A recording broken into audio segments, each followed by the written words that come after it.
Oh, okay, sorry. I guess I thought I was unmuted. Amani, Amani, validated goddess.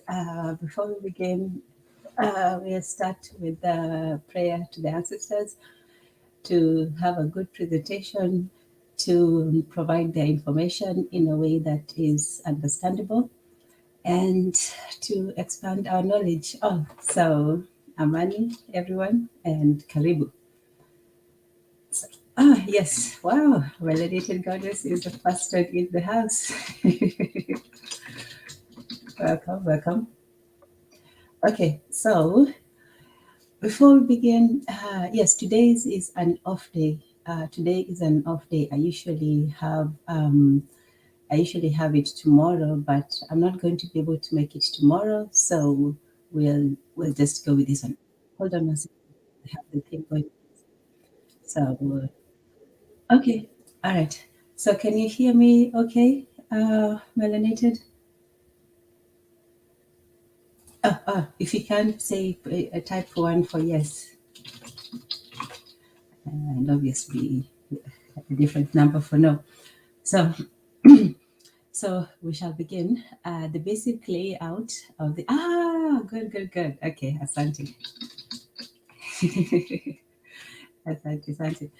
Okay, so we can begin. So, karibu, karibu, karibu, melanated goddess. Amani to you, and you said you can hear me, so Asante for that one.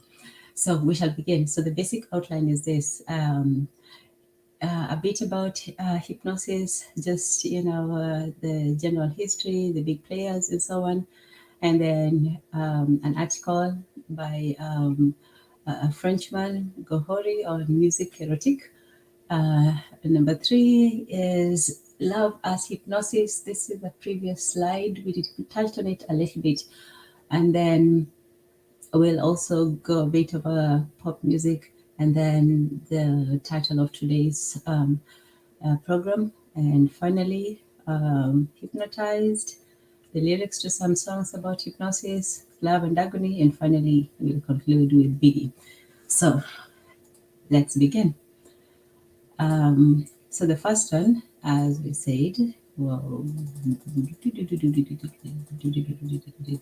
from the beginning. So the differences between hypnosis, the difference between, no. Let's begin from the beginning, as one does. So why hypnosis is in the part of the programming of the mind, but we'll go a little bit, a little bit deeper into it. So the image we talked about, the mirrors, the mirror image in the glass offers an answer, which is in this mirror reality, we examine the tenets of beauty. Can inner beauty be witnessed in the external reflection of the glass? Can you see someone's inside? Does it reflect what is on the outside? Can we reveal our psychological and emotional makeup in the face and in the gaze? And even when we do, there's always, the illusion. There's always the idea that what we see might not be what it truly is. So the Hindu writers speak of identity in difference, as the light is reflected in the water but does not penetrate it, so is Shiva. So the speculation is indirect lunar knowledge. So we can only know things by secondary means. We can only view the world through imperfect senses. Manifestation is the negative energy of the first cause displayed in the two inverted triangle of the star-shaped hexagon. The symbol of the ray of the light reflected upon the surface of the water is a cosmogonic sign of manifestation. So now to music. They say let me see. Okay. Yes, I hope you can see that. They say if it sounds too good, it must not be true. And music is the pleasing sound created by voices or instruments following some tonal structure. So the basics is it's pleasing, it's created by, it's a sound and it has a structure. As a verb, to muse is to consider something thoughtfully. As a noun, it means a person, especially a woman who is of artistic inspiration. Writers, painters, musicians, and other artists have muses. Melanated Goddess says, if hypnosis is real, why didn't the governors hypnotize society not to do anything that is harmful to others? Well, that's a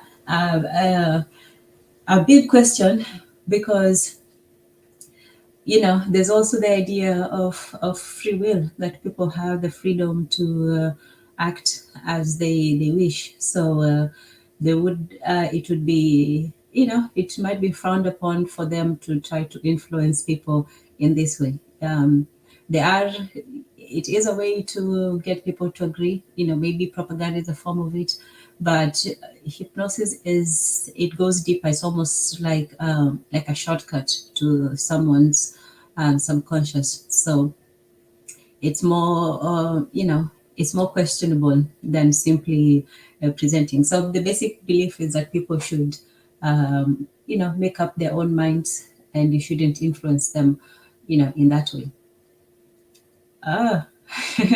Welcome, Ologunde Bawani. Okay, I hope I'm saying that right. Karibu. So, yes, so hypnosis can be used in, in different ways. And you asked whether, you should use it for, to prevent people from harming other people. That's a whole conversation. Okay, but to music, Bawani. So okay, that one, cool. Karibu, that must be a West African saying. You let me know what it means. So music. Now we talked about hypnosis. Music is possessing or using. Okay, so magic. So the goddesses who inspired creativity, music came from the word, also were led from the Latin musica. So music and magic are also related. And magic is any art that invokes supernatural powers, conjuring tricks, deception, illusion, magic tricks, thaumaturgy tricks, etc. And in a way, music was thought to be magical, because it also created, it invoked the supernatural. It had a way of almost tricking people into certain emotional fits or emotional states. And so music was also looked at as a magical thing. So magic is, it can be you can use it to protect yourself from adverse influence, and you can use it to create, adverse results for someone else. So it's used for both protection and, for other less noble aims. So supernatural is not existing in nature and not physical or material. Manipulation is a skillful handling, controlling, or using of something or someone. From the Latin word for handful, manipulation has to do with using your hands to move or shape something. So that's what manipulation is. So how can the information is from this book, Hypnotherapy and Hypnosis by St. Jean Mordanis, however you pronounce it. So hypnosis is a state of mind that is characterized by focused attention. Oh, okay. So Bawoni is how are you in Yoruba? Oh, okay. Look at look at Olugunde and Melanated Goddess showing off in the comments. Okay.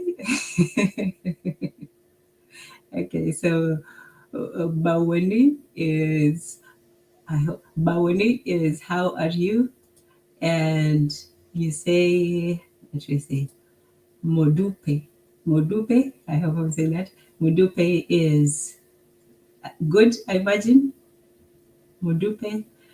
Olu, really? I thought it meant hello or hi, so I would answer back with Bawuni also. It's okay. At least you know something. I didn't know, so now I know. Okay. So, um, so hypnosis is when your attention is focused on something and you're at a heightened receptivity for suggestion. That's the important part. You're receptive to suggestion. You're open to being influenced. It's either established by compliance with instructions or achieved naturally. So the mind, the critical nature of the mind is bypassed during hypnosis and acceptable suggestions are delivered. Now, that's an important part. The critical nature of the mind is bypassed and acceptable suggestions are delivered. So when you pass the critical, most of the time, if you ask somebody to do something silly or against their interest, they would obviously not do it, or take your suggestions literally. But when someone is in that suggestive state, when they are, open to suggestion, that's what hypnosis main is, so that you bypass most of the time your mind will critique and say, well, this is doesn't make sense, or why should I do this, and so on. So you bypass that and you go straight to the action suggestion part. So okay, go ahead. Part of the misperception is that people with magical powers can manipulate unsuspecting innocent people with their authority and their eyes. But that's not really true, is because the person being hypnotized also has to be willing to be hypnotized. So for example, in the most common one, it's not the only one, but the most common one that people know, somebody invites somebody to the stage, and then they do something with a clock or a spiral or something, and somebody falls into a trance. But the first thing you have to remember is that they call someone who is willing to come up. They say, does someone want to come up the stage and help me with the trick? So that's consent. They're not forcing it. They're not going up to random people in the streets and waving their watch at them and making them fall into a trance. So it has to be willing on both sides. It's not it's not a magic trick. Hypnosis comes from, the word sleep. So when you think about Morpheus, actually, is also the god of sleep, if you remember from the Matrix. So it's funny that in the Matrix is the god that, not the god, but the character that awakens Neo. But in Greek mythology, Morpheus was actually the god of sleep. So so it's the reverse. In any case, hypnosis is from the word hypnos, which means sleep, and Morpheus was the god of sleep. Hypnosis is a state of mind, is characterized. Okay, we say that. So it's a trans mental state. When you hear trans, like transcendental, it's usually something that is beyond the mind, or beneath it. It could be beyond, beneath. It's a mental state following suggestions. Yeah, it's used. The claims for it, I cannot vouch for the claims for it. It's simply, the idea more than the actual practice. So it says, in a trance, the normal state of mind occurs regularly, as when watching an engrossing movie, reading an absorbing book, or performing monotonous activity. So a trance is not just, a special, of being under some sort of hypnosis. It's something that is just a loss of attention. Sometimes you find yourself, some people call, they can even call a flow like a state of trance, which is similar to hypnosis, because you're so focused on one thing that you're almost, blind to everything else. Not completely, obviously, but it is that focus. So, for example, when you're watching a movie, it's similar to somebody waving that watch in front of your eyes. All you can see is, like, especially if you go to the theater nowadays, obviously people don't really watch movies. It's not as hypnotic as it used to be. nowadays people watch movies with phones and so on and so forth, but that's just multiplying your different sources of hypnosis, but you're still engrossed in something. So yes, so that's the hypnosis. It's introduced as a form of entertainment on talk shows or comedy clubs. Volunteers, act out, they act out certain words and follow simple commands. So that's usually how it's taken. So the history of hypnosis, in the West, we usually have most of our information from the West, but the first person to really be associated with this was Mesmer, Franz Anton Mesmer from Vienna, which is in Austria. Modern day, yeah, Austria still exists.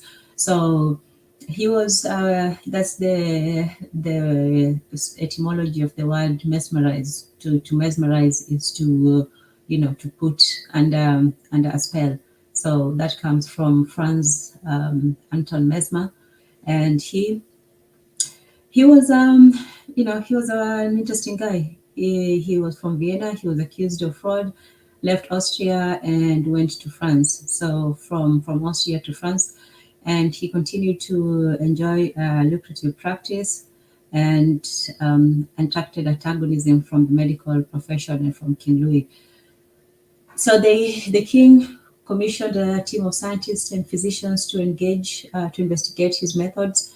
And one of the people that were, charged in that investigation, charged to investigate, was, interestingly enough, Benjamin Franklin. Yeah, and the French chemist Anton Lavoisier. So Benjamin Franklin and Lavoisier were sent to Mesmer in France to investigate whether his claims for being able to, put people under trance were true. And what he did was, whether he was real or fake, he did have a close rapport with his patients. He seems to have a good relationship with his patients, and some of them claimed that he had cured some nervous disorders in them. And investigation led to legitimate applications of hypnotism. There's also self-hypnosis, but if anybody wants to do that, you can, you can look into it yourself. So he was the, who can be called the father of hypnosis, Western hypnosis. Anyway, born in 1734, died in 1815. So he was a forerunner of modern hypnosis. His dissertation at the University of Vienna in 1766 borrowed heavily from the work of British physician Richard Mead, and he suggested that the attraction of planet affected human health. They had some really wacky concepts back in those days. Another person was Clark Hall, and he was born in New York in 1884. This was a time when also, the whole idea of occultism also reached America. And for Richard Hall, he became interested in psychology. He joined the faculty at Yale, and he formulated his global theory of behavior, which he based on principles from a variety of sources. And he basically explains behavior in terms of stimulus and response, which become associated with each other in the learning process. The tendency for an association can then be strengthened when reinforcement is given, when the response reduces a physiological or psychological need. So he also, studied the way that people respond to certain stimulus. And so now we have James Braid. He was in 1841. He had a successful practice in Manchester, in England, and he developed a keen interest in mesmerism. So by this time, obviously, it's called mesmerism after Franz Mesmer, as hypnotism was not called. He proceeded with experiments and disavowed the notion that hypnosis is connected with some fluid or other influence to the patient. And so he explained it as some kind of nervous sleep induced by fatigue resulting from the intense concentration necessary for staring fixedly at a bright, inanimate object. So for him, his explanation for his hypnosis is that it's all like a mental fatigue. Your mind got tired from looking at one thing for so long that it became easier for suggestibility. So, for example, if you stared long at at a mirror or in a movie, then somebody came and whispered something to you. I'm just saying, you're more likely to be receptive to what in that state. So yeah, so the rest of that is simply a little bit about, so the difference between hypnosis and hypnotherapy. Hypnosis is simply putting someone under the spell. Hypnotherapy is used for a particular aim or means. Some people use it to either create positive behavior or reduce a negative behavior. And yeah, but basically what you're supposed to do is you're supposed to relax and forget. And then while you forget, someone put in suggestions into your brain. So the relaxation technique is, you clear your mind, you imagine yourself in a good space, you imagine that you're, what's a good place, sailing in the ocean or on the beach. And so when you're relaxed and comfortable and speaking in soft tones, probably some ASMR, and then, yeah, that's when it's easier to put your suggestions in your head. There's also eyes cues, where the right sphere of the brain manages creativity and consciousness, while the left manages practical and subconsciousness. During a conversation, the direction of the subject's eyes indicates the sphere access. Looking right indicates accessing the consciousness, and left the subconsciousness. If the eyes are accessing the subconscious, you can make a suggestion that they're not consciously aware of. Yeah, so the hemisphere of the brain are sort of similar to the hemisphere of the earth. So hypnosis requires or works more with visualization. If you can imagine something in your head, because there's the outside world that you see, but everyone has a mental map inside their brain where your mind can conjure images of things. If somebody says, a pink elephant, you're going to imagine a pink elephant. So there are certain images already that are stored in your brain that simply come up because of associations. So the mind can come up with both old images, but can also create new ones.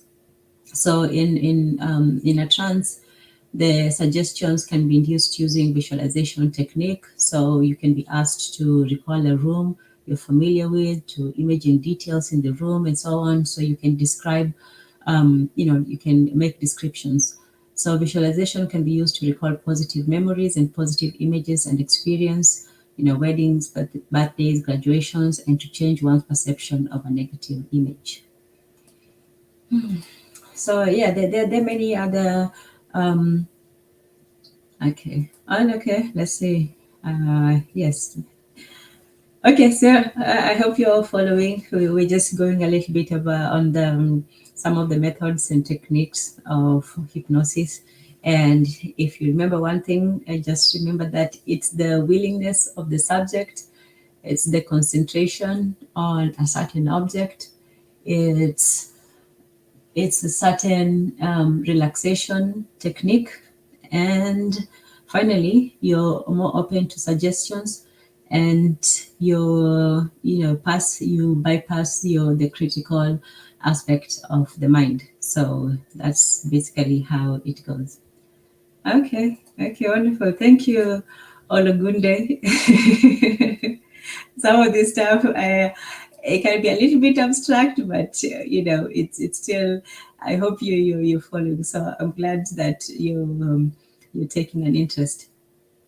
And Melanated Goddess says, okay, so Modupe means I am grateful.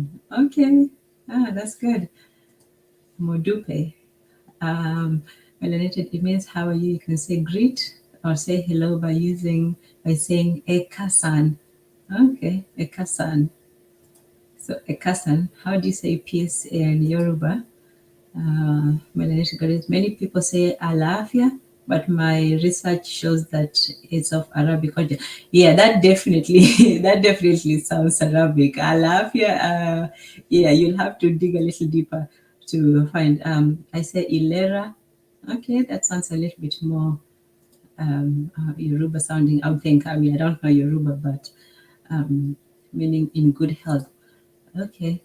Oh, so before we continue, what is good health then? What is good health?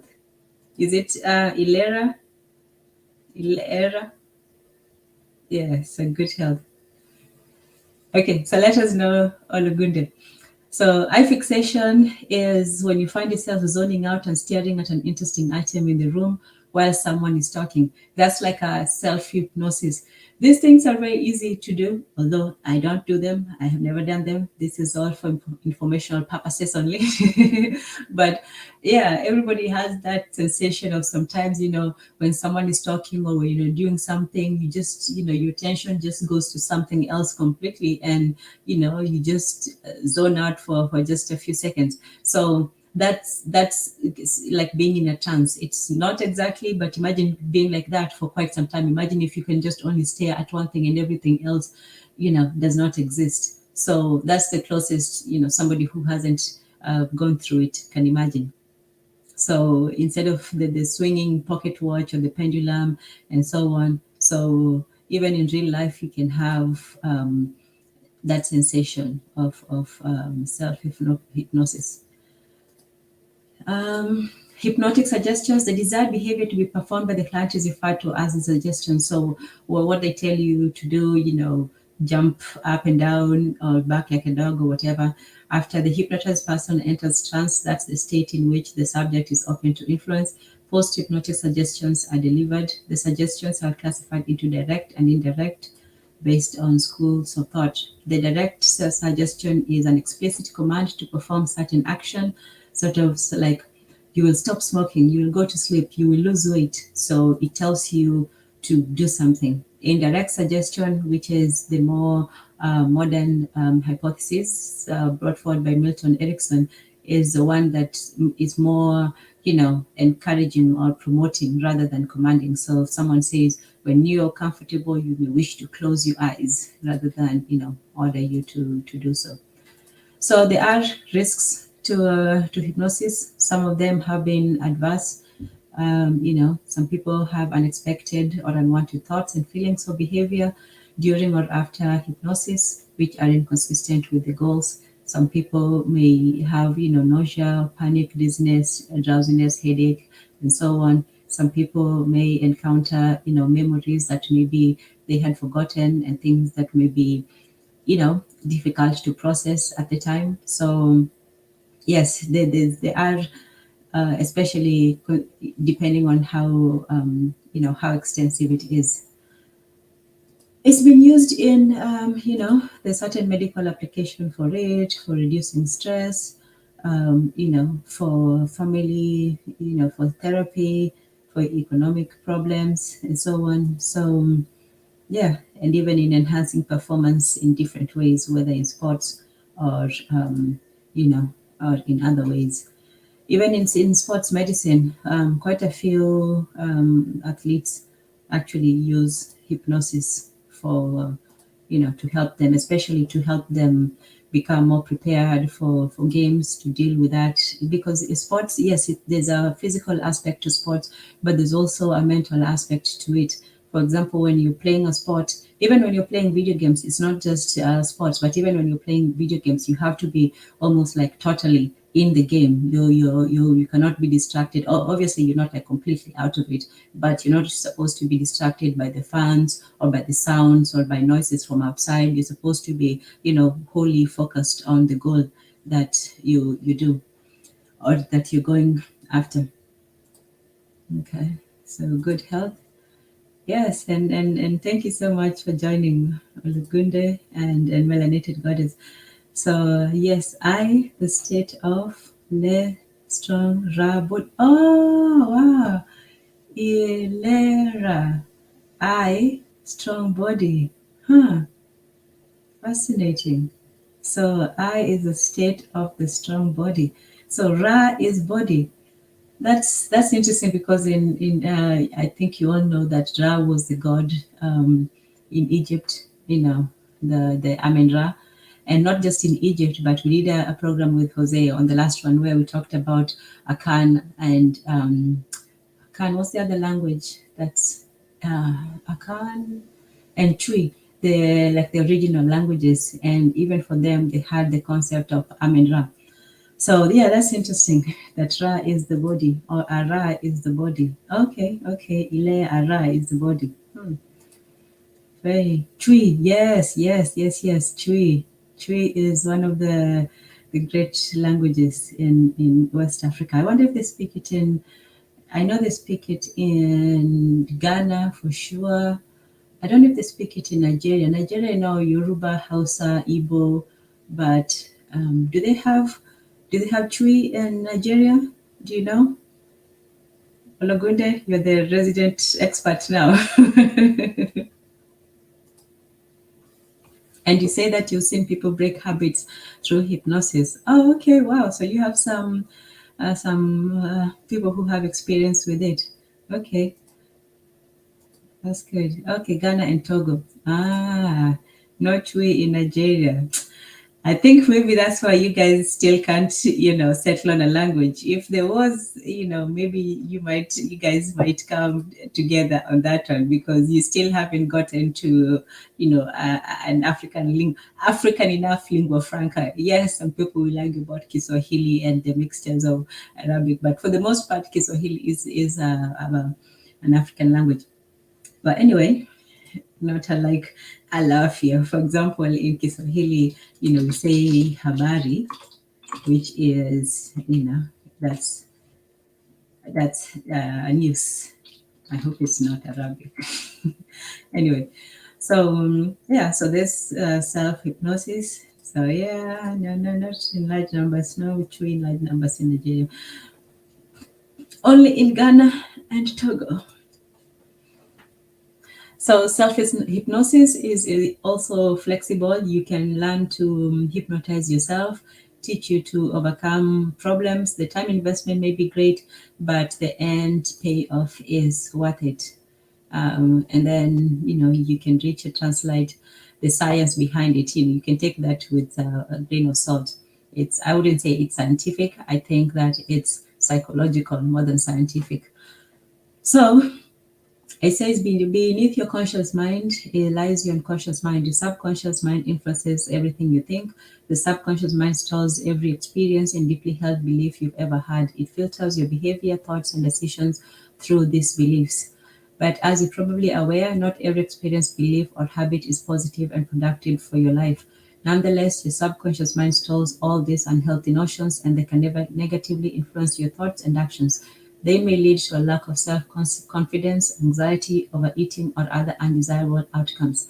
This is where hypnosis comes in. By inducing a trance-like state of consciousness, your subconscious mind becomes easy to influence.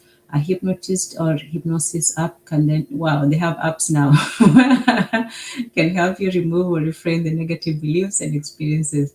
Altering negative beliefs during the hypnotic trance has a major impact on your thoughts and behaviors. After you come out of your hypnotized states, the results continue in your day-to-day waking life. Okay. So there is some neuroscience behind it. There are scans which, found that hypnosis increases the mind-body connection, and it was demonstrated through increased activity between the dorsolateral prefrontal cortex and the insula. This shows that hypnosis can make your impactful change not only at an intellectual level but at a core functional level too. And finally, the brain scans show that hypnosis temporarily reduces the connection between the brain's executive control network and the default mode network. This means that it allows you to circumvent the rigid thought patterns that prevent you from making positive changes and instead find new ways to reach your desired results. So, the brain it holds memories, but there's also an idea of neuroplasticity. where the brain can change, certain habits or certain thoughts, but you sort of have to make changes. You have to train it and discipline it in certain ways so that it can, because habit is strong, but it's not impossible to break. Oh, okay. So about the tree in Ghana, Ivory Coast, not Togo. Oh, not Togo. Okay, I was thinking of the area. Oh, okay. The area also, I've heard of them. I've heard of them. So there's the Akan, there's the tree, and the Ewe. Very, very interesting. Olagunde says they have videos of people being hypnotized. I thought it was fake, but people say it works. Yeah, I haven't tried it. I probably won't, but I know that some people say, swear by it, that it's been, it helped them break, especially in breaking bad habits, in making yourself more disciplined, and sometimes also in encountering some obstacles, that are subconscious. So yeah, I can only share the information, but I know that there are people who have.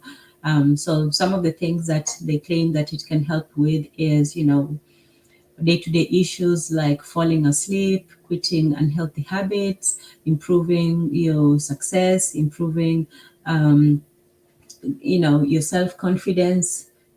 So it's improving chronic pain, recovering symptoms for IBS. So yeah, there's certain claims to it. Yeah. So that's the claim for hypnosis. It's basically, even though there's not a strong, view of it, there's still, it has numerous applications in contemporary medicine. Unfortunately, in the state that we're in, there are few treatments for treating conditions, and it doesn't have to be mental conditions. Sometimes they're simply personal improvements that people need to make in their lives. And sometimes, one person is not able to do it on their own. Knowing what you're supposed to do and being able to do it are, two different things. Some people have, I should do this, but I end up doing this instead. So yeah, people who want to break certain, habits and they want help with it, that's, one way to do it. Suggested way.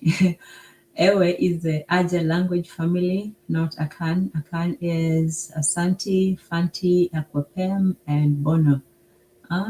Okay. So Ewe and Akan are different, and then Chui is also different from, I guess, all three of them. So Akan is a combination of different languages. There's Asante, Fanti, Aquapem, and Bono. Okay. We're learning something new. Interesting. Okay, so the next slide, this is going to be a short one, is about a fellow called Gohori, and he wrote about music erotic. So basically erotic music, or music. This was in the Renaissance. Oh, okay, before we continue.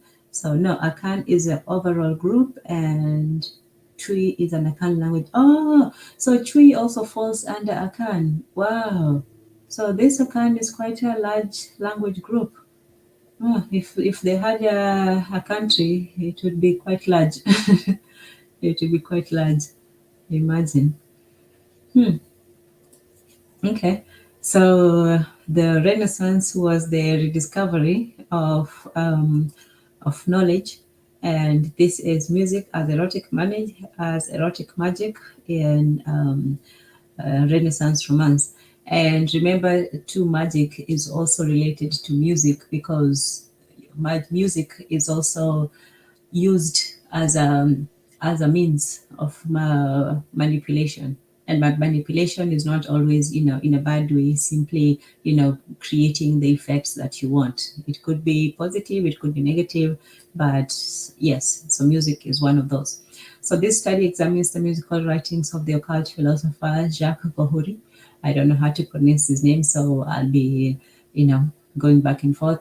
So Jacques Gohori, particularly his musical additions to his version of Book One of the serial romance Amadis de Gaul, although music and romance were often treated by contemporaries as at best trivial occupations for leisure hours, Gohori saw both as a potential for beneficial self-transformation. So in the past, music was, it was considered something that you just did, and especially the music for the upper classes was quite different from the ones in the lower. Music and romance, for Gohori, he saw it not just as a frivolous, leisurely thing. He saw it as both therapeutic and capable of achieving spiritual goals. And so he wrote a lot in his philosophical and medical works. His use of romance as a vehicle for occult philosophy was an important means of disseminating concepts of music as natural magic beyond intellectual circles into the wider milieu of the French court, where occult understandings of music gained substantial currency by 1600. So France is a center of occultism and philosophy. Occultism play, that which is hidden. It's not necessarily spooky or anything like that. Something occult or esoteric is simply something that is hidden from, popular discourse. And so for him, he felt that music had a deeper meaning than just for leisure or entertainment, and there was natural magic beyond just the intellectual circles. So slowly in the French court, the occult understanding of music started to, those ideas started to be permeated. And in 16th century France, few books were read as much as the 2 dozen novels known collectively as Amadis de Gaul. Yet, although it was a roaring success, Amadis was scorned by many humanists who condemned his racy tales of sex, magic, and adventure as lascivious and silly, at best a waste of time spent on more profound reading. So they looked at his stories of sex, magic, and adventure as, as silly. And he was an unlikely vehicle for the exposition of systems of occult philosophy, usually confined in the Renaissance to Latin texts circulating in a predominantly masculine intellectual community. Yet this was exactly the function imagined for the novel by The Alchemist. Ah, yes. Yes. Kokou. This was a surprise episode. Karibu. Good to have you. Yes, I wanted to do an off. Welcome, Kokou from the Beta Medicine Podcast. And but before I forget, tune in to on Saturday to Shoot the Breeze at 8 p.m. Eastern, 5 p.m. We had an excellent show last Saturday, so check it out on Beta Medicine Podcast. Yes, so yes, this was a surprise one because I wanted to at least lay out some of the ideas that I didn't get to do the last time. So it's mostly going to be, mostly textual in nature. If we have time, maybe, but I wish to go through it fast. So we're talking about Jacques Gohori, 1520 to 76. Yes. Karibu sana, Kokou. Yes, it is a surprise episode. Amani to you as well. So we are talking about music and magic and the hypnotic magic of music. So Gohori admitted that many who knew his studies in a more serious and difficult subjects would find his works fabulous, merry, and wanton beneath their attention.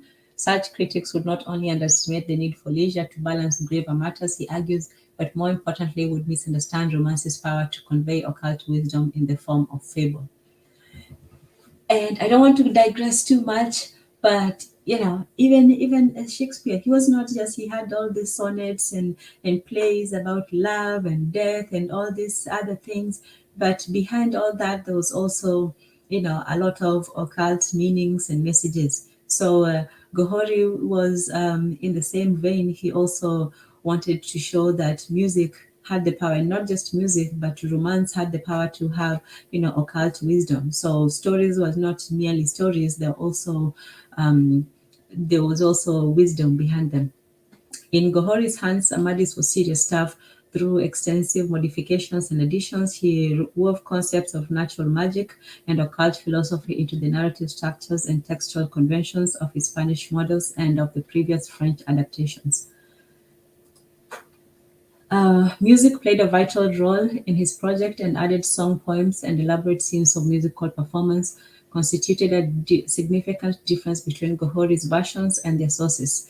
Music is a point of synthesis for Gohori's seemingly disparate interest in medicine, alchemy, the occult, romance, bridging problematic gaps between the masculine domains of knowledge, science, and the intellect, and the feminized world of fantasy, recreation, and sensuality. Yes, hello, good day, says Amani to Beta Medicine Talkers. Thank you all for being here. So, this was one of the Renaissance saw a lot of this polymaths. These people who are vast in lots of different areas.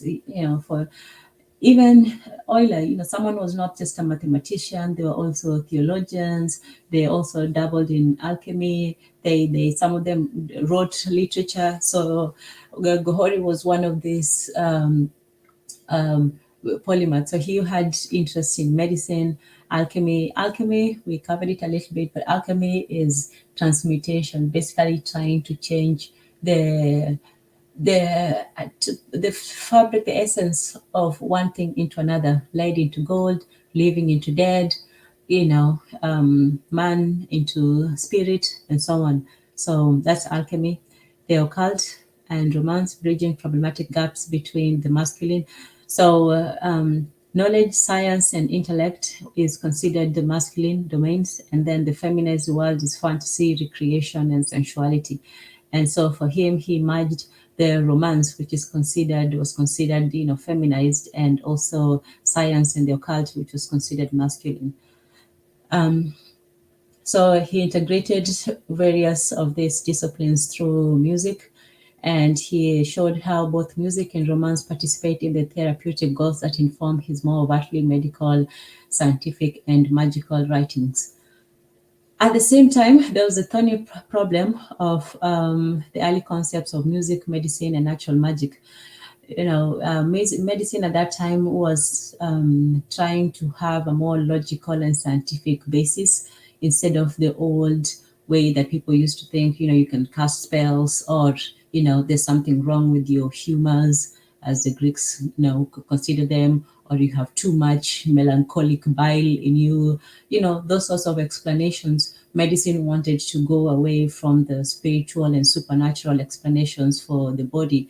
And, and some of them also were in the hands of, the so-called witches who prepared the herbs, the roots and so on that they used in curing a lot of some of their diseases. They also used a whole lot of other very horrific ways. The leech's bloodletting is just one that comes to mind. But in any case, it was a time when medicine was moving away from magic, and it was beginning to, make its way towards science. So, yes, that's where we are. Okay. Amani Odugunde says a period brought on by the Almoravids. Yes, the Almoravids, another group of Moors who went into Europe. So we'll get to it though when we get to the troubadours, because the troubadours were also influenced by the Moors, in music. So they influenced not just the magic and medicine, but the Moors also influenced them in terms of music. So yes, good point, very, very good point about that. So yes, the Almoravids, and that also sounds, a little Arabic with the Almoravids. In Gohori's hands, Samadis was serious stuff through extensive modification. He wove concepts of natural magic and philosophies. Yes, so music as erotic magic. His work is particularly valuable in addressing these issues. Unusually amongst occult philosophers of his generation, his interests in practical music makings have left traces both in imaginative fiction and in contribution to printed music books.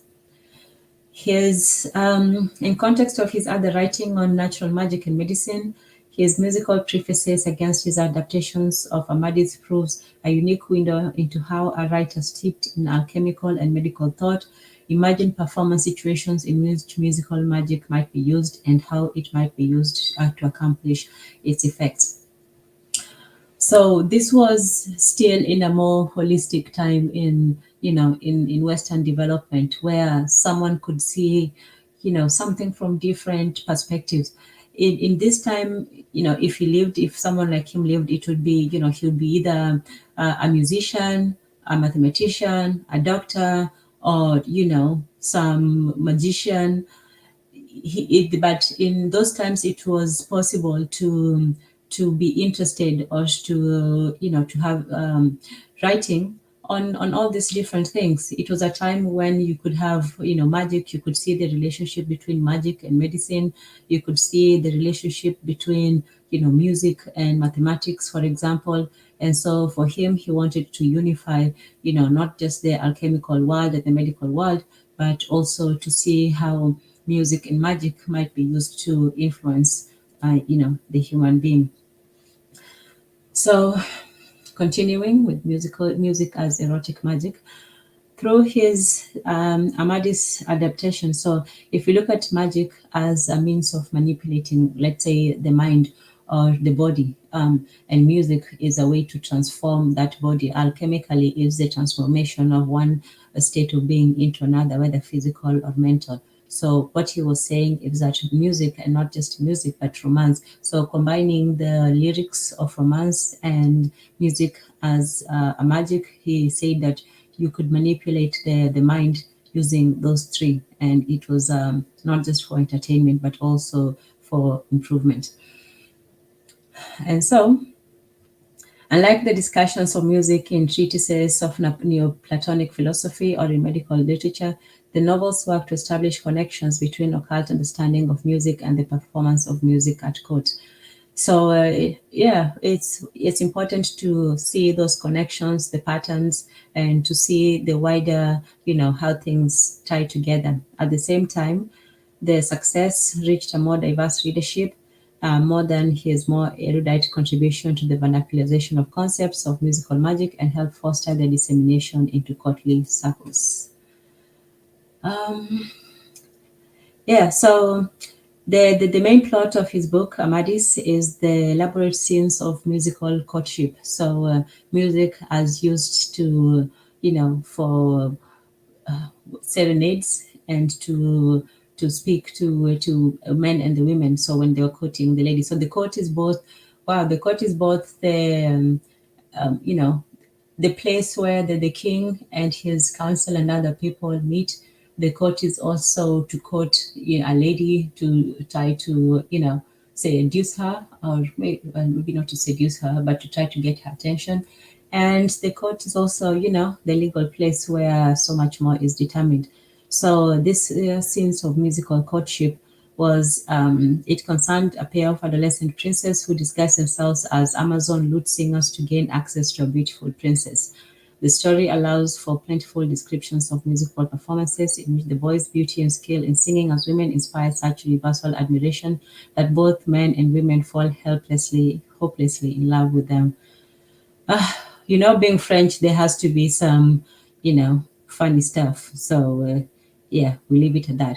But the main thing about Gohori is that he saw the power of music and the power of romance as being able to manipulate people's emotions and mental states. For him, he saw it as something that could provide, self-elevation by appealing to, the idealized nature of love and beauty and nobility and so on in the courtly manner. So he saw music, manipulation, and magic as something that could be used for self-improvement. But Hey, good. I'm glad you you found something interesting. So yes, so that's yeah, that's about what's his name, Jacques Gohol. So a brief history. This one we've done it, so I'll go through it a little bit very quickly. So a very brief history of the whole idea of love, which is, it's a cultural invention. People might think that it's not that people discovered love; it's just the importance of love culturally, for making choices, for mating, and all that. The great importance of it now is the real cultural invention, not the invention of the actual emotion of love. So when you talk about love, you're only speaking of it in the modern sense of it, not, the actual feeling of love.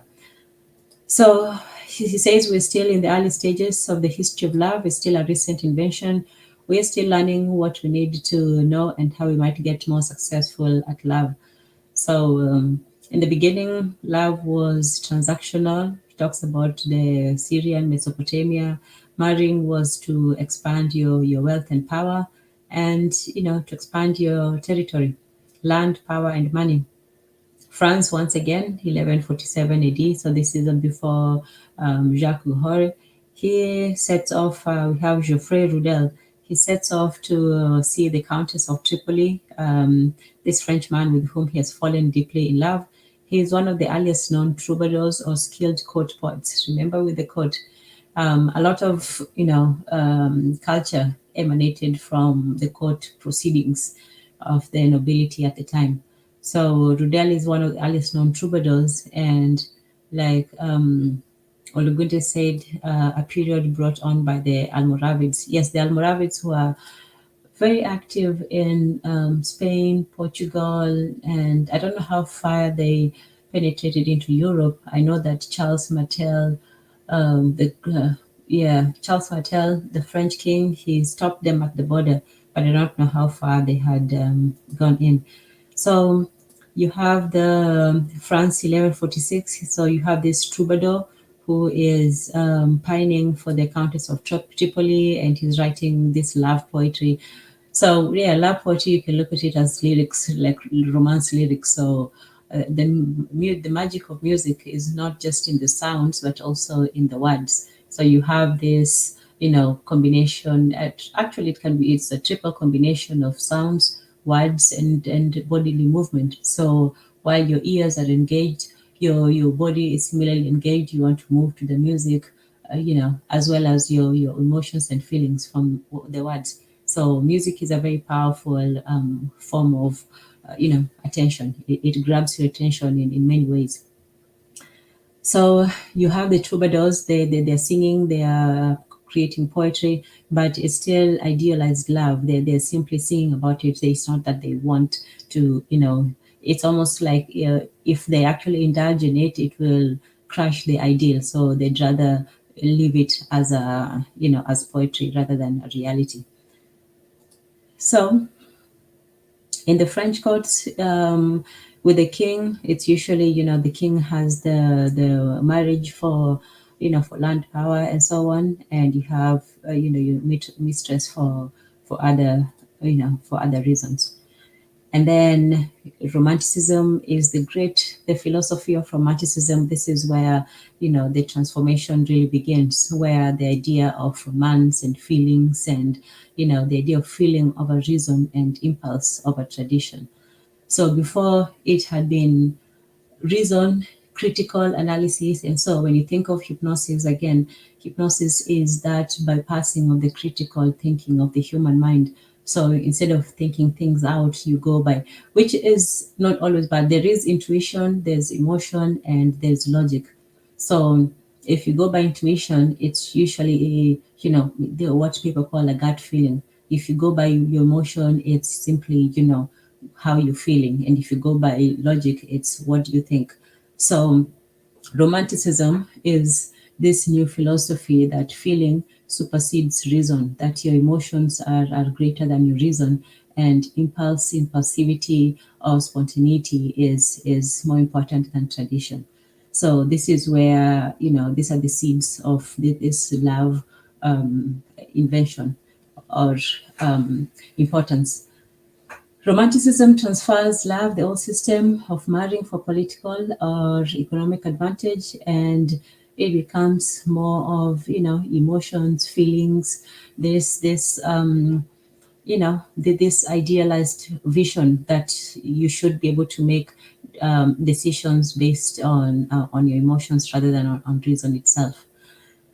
So then you have Jane Austen with high ideas of marriage, where you have, the tall, brooding gentleman, and then you have the ladies who are going to go and save him and so on. But, they still have, it was a very idealized version. But that's the basis of a lot of these romantic comedies, rom-coms. And so it's usually a successful woman, and she's busy with her life, and then she meets some rake, of a man who is usually slightly uncaring, and then they meet through accidental meetings, and then eventually they discover that they're right for each other. Long story, short story actually. Then you go to Darwin, and so for him, he says that we are simply animals, that there's nothing really that great or different about our emotions or our tastes and our actions. We're simply just, animals of a higher nature. Then you get into skipping on to 1960s, the hippie, free love, anything goes sort of thing. And they rebel against the traditional or the strict interpretation of love, marriage, sex, relations, all that, and becomes, the call for free love. And that leads to, the where we are right now, where people want the expansion of love. And even, well, monogamy was questioned, but it was not expanded. What was expanded was that either people should, give up on marriage, either within or without, and also that marriage should be expanded to everyone. So this idea of feelings, and this is where, love leads to, because if everything is simply based on feelings, then you don't really have an argument if someone feels this way or feels that way. And, that's all that it's the law of love. Love becomes the law rather than, reason or duty or responsibility or family and all those other things. Basically, the old tradition. So where it becomes impulse of a tradition, it becomes, where did we say? So feeling of a reason and impulse of a tradition. So once feeling is the only, arbiter of societal decisions, then however someone feels is however, that's what everyone, that's going to be the societal rule. Whereas as before, reason and other things were more prominent. So when you make things just based on emotion, and which love is just an emotion from that song by Michael Jackson.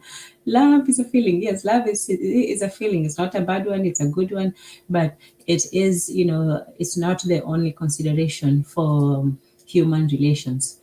So that's why there's nothing wrong with it. It's only that there are other things to consider in society. So that is the brief history of love. Love and, the idea of personal feeling and personal over societal expectation.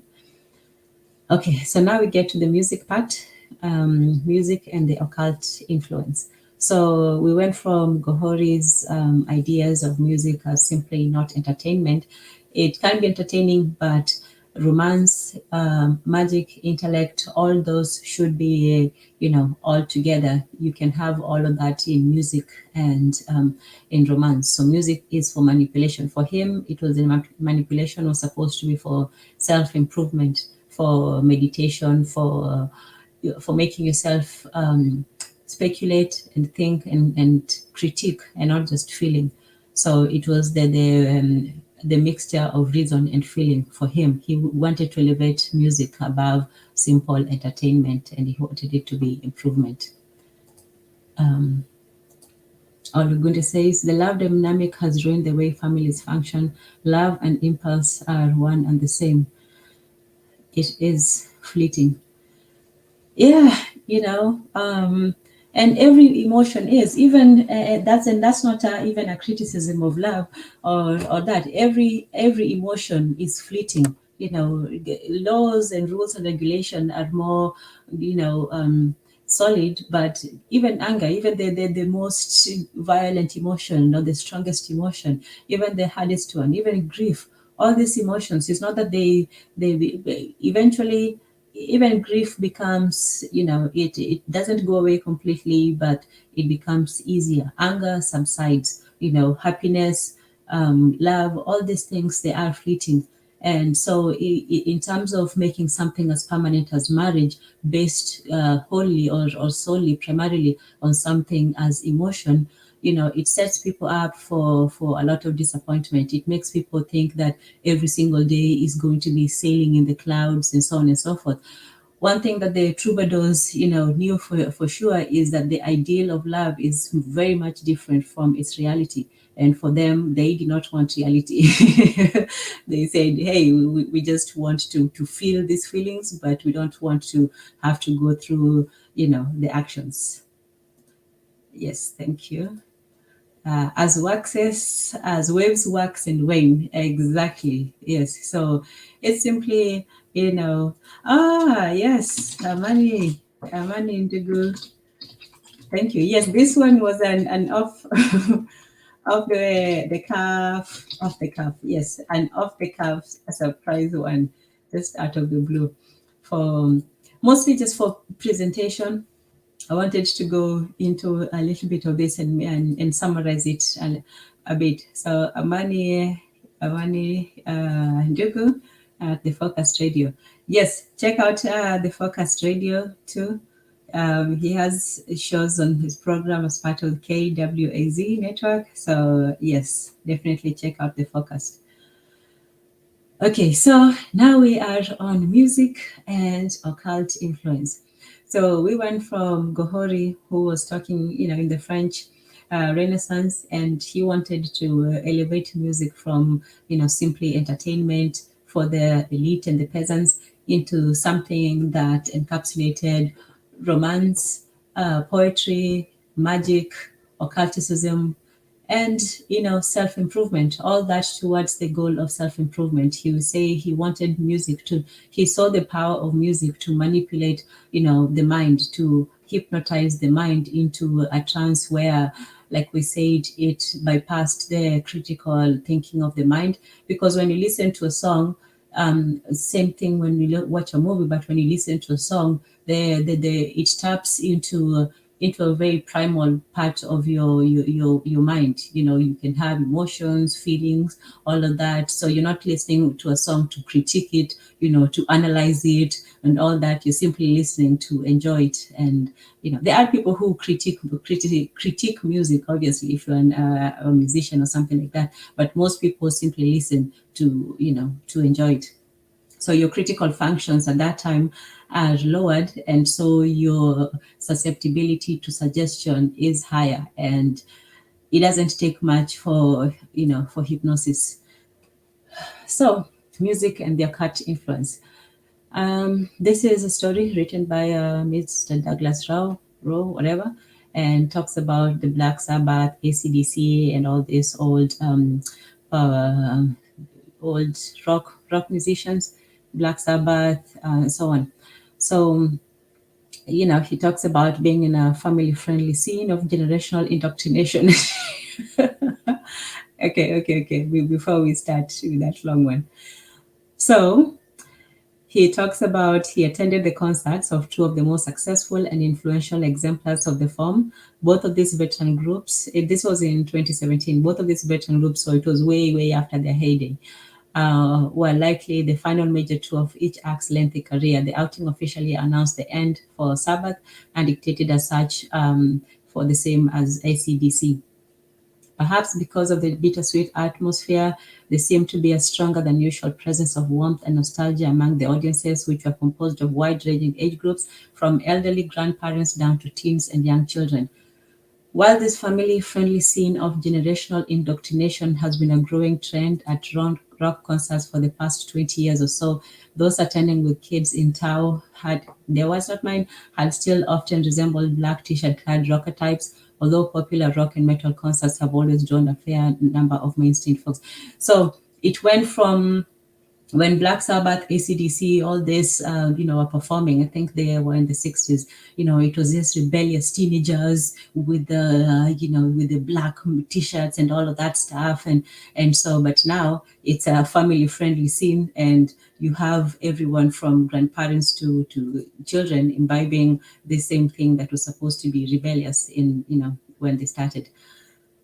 So now it's not just the grandparents. Now the children are being happily indoctrinated into something that was considered at that time, highly, highly taboo or rebellious. Parents were in a panic about their children listening to this kind of music.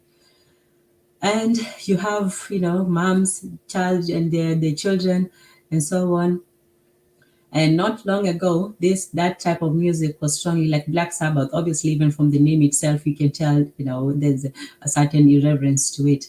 So not long ago, this music was strongly associated, at least in the mainstream media and in the public consciousness. Once again, with the consciousness. So you have your conscious, your subconscious, but the public also this idea of public consciousness. Well, so this kind of music was often associated with the occult, devil worship, and violent horror imagery, and roundly vilified by powerful authority figures all across America.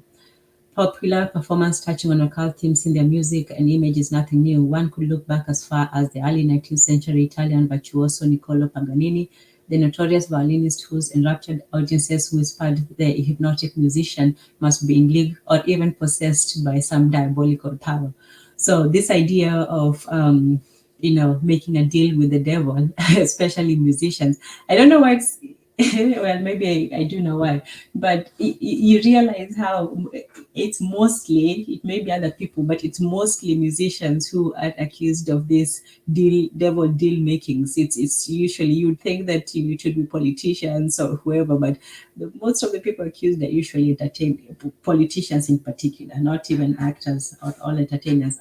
But yeah, so you can see that it goes far back. People recognize the association with music and magic, especially the less the more negative aspects of magic. So the Niccolò Paganini in Italy was accused of his music was so entrancing. Is that a word? was so it enraptured the audiences, and that's another magical word as well. Rapture is like this state of almost like holy trance. So they were raptured, and so people started whispering that their hypnotic musician must have some kind of devilish power. So he did not think to call these rumors, and he might have even encouraged it, in a bit. Maybe he liked having that reputation as a bad boy. So he used to wear an all black attire, and he would arrive dramatically in a black carriage drawn by black steeds. So this early 19th century, that would be 18 somethings. Yeah, so he would walk in there, like a rock star. That would be the equivalent of a rock star in his days, wearing all black, like all gothic rock star, coming in with his carriage and so on. So yes, that whole idea has been in play for quite some time.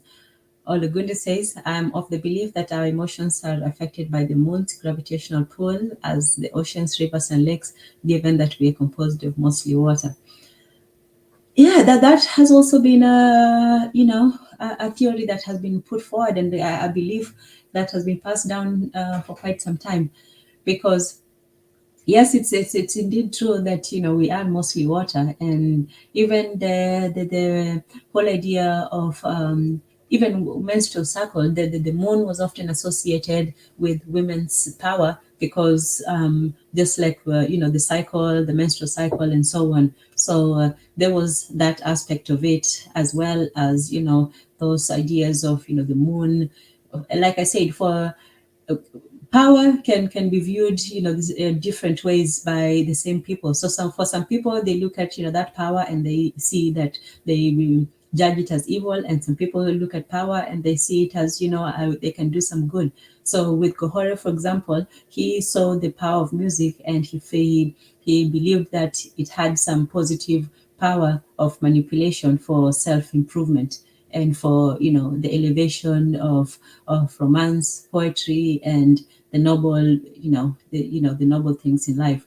Whereas for some people might see that power and say, how can I use it? Same thing, the same thing with hypnosis. There is self-hypnosis, there are exercises, and not even as if you're wary of hypnosis, there are self-improvement things that one can do to improve your habits, to instill self-discipline, and so on. So there are things that people can do to improve themselves. And for Gohori, he felt that music was one of them for your own use. Olagunde says Lucifer, the light bearer, is said to be the master of music within the Abrahamic traditions, hence why secular music is demonized.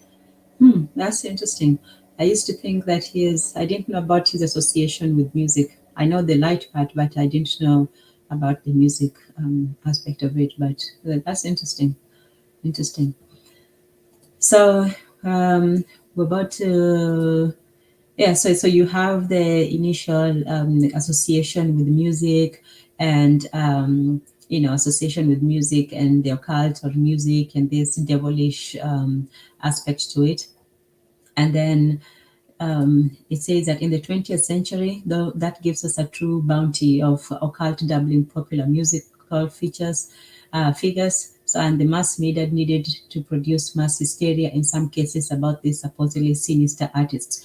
So whether or not they were playing a role, or whether they believed those things, whether their fans were really, believers, or simply, being entertained, nobody knows. People can speculate, as much as they like. But on the other hand, sometimes people do get into a real panic about things that they don't really understand, or things that seem new.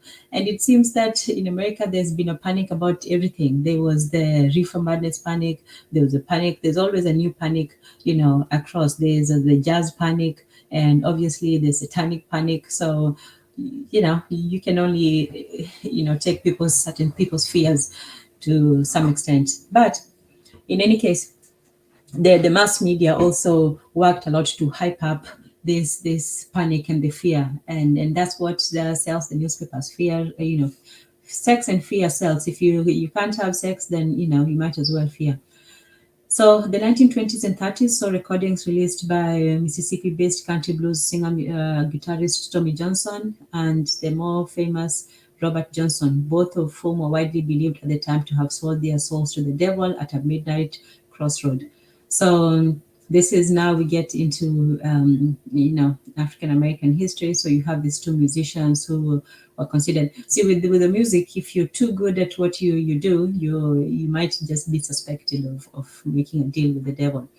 Or you might just imply it to people. Some people do not mind having those kinds of annotations ascribed to them. And it seems like, just like Paganini in the early 19th century, who played up to his reputation, so did this Robert Johnson, because even the title of the music is Hellhound on My Trail, and Me and the Devil Blues. So obviously he did try to, he tried to play up his reputation.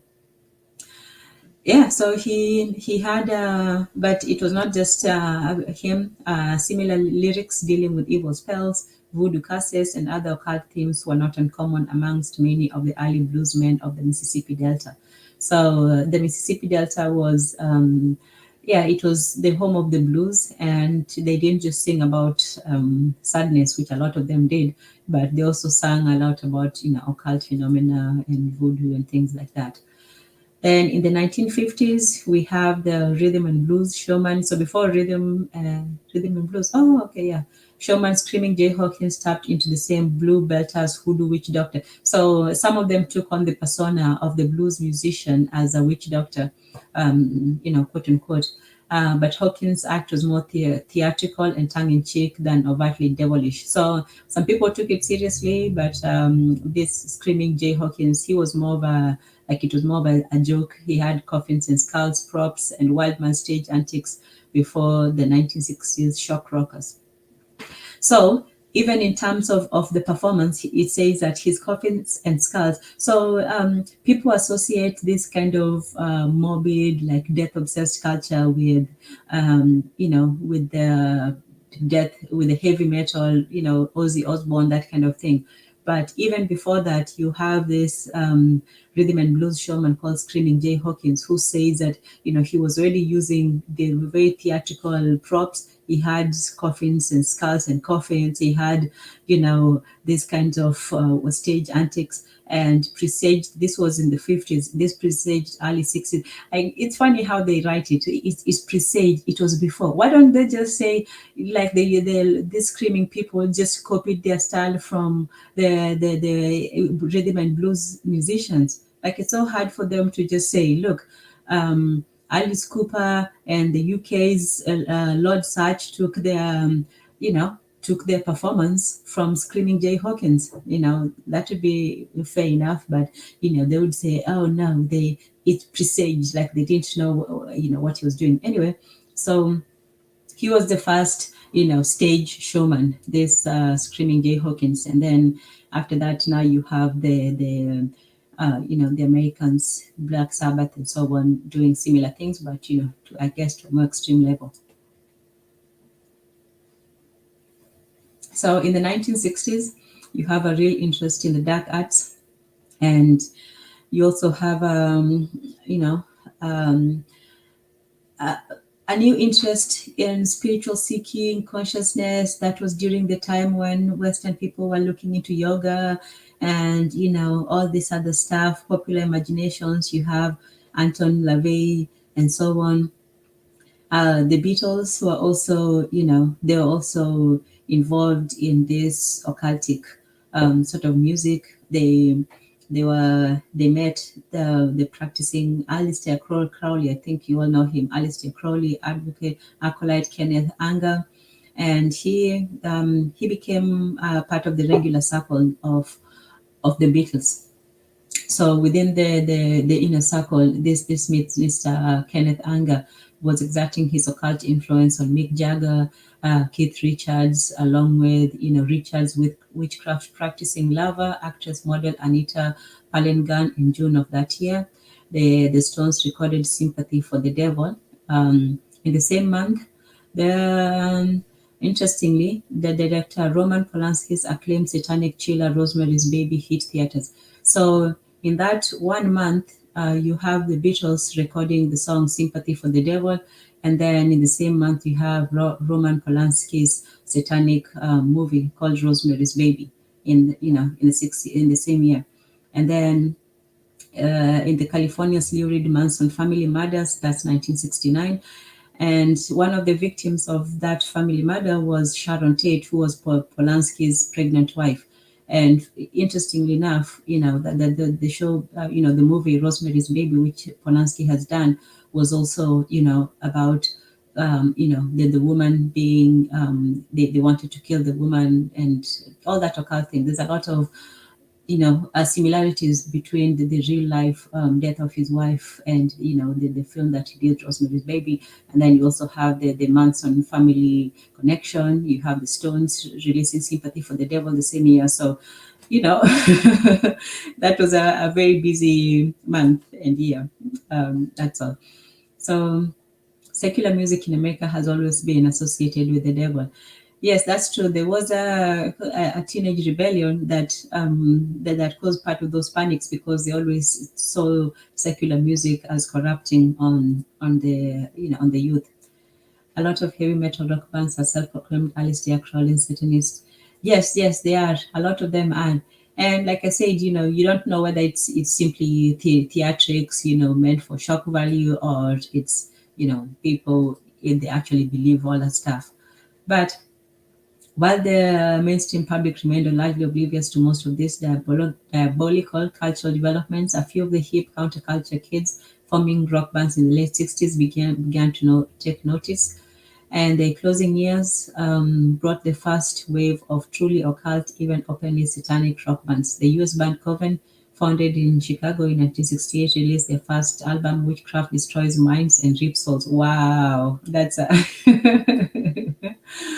that is quite a title. So basically, witchcraft destroys minds. What did you say? Witchcraft destroys minds and rips souls. You can't beat that one. Witchcraft destroys. Sorry, 1 second. Minds.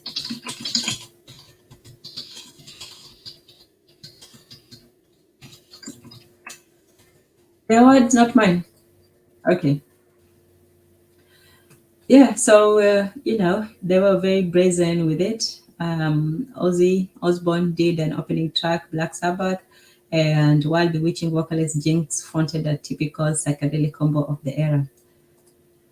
The blasphemous album jacket depicted the black hooded robe-clad band members with inverted crosses before a satanic altar, complete with singer Dawson herself reclined fully nude atop the pedestal, containing music featuring ritual chants, wall-to-wall occult subject matter, and closed with a 13-minute track entitled Satanic Mass, which Latin invocations and all is a recording of just that.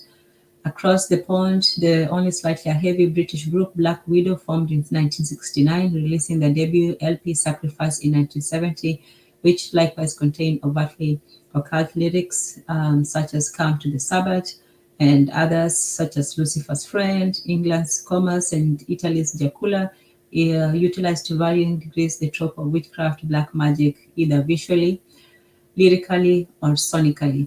So lyrically by words, visually by image, or sonically by sound. So yeah, that was a triple score. So you have all these films. You have David Whitley, The Devil Rises. So it was a very devilish time. Everybody was jumping on the bandwagon. Now, so we'll go to, yes. So this is no, not yet.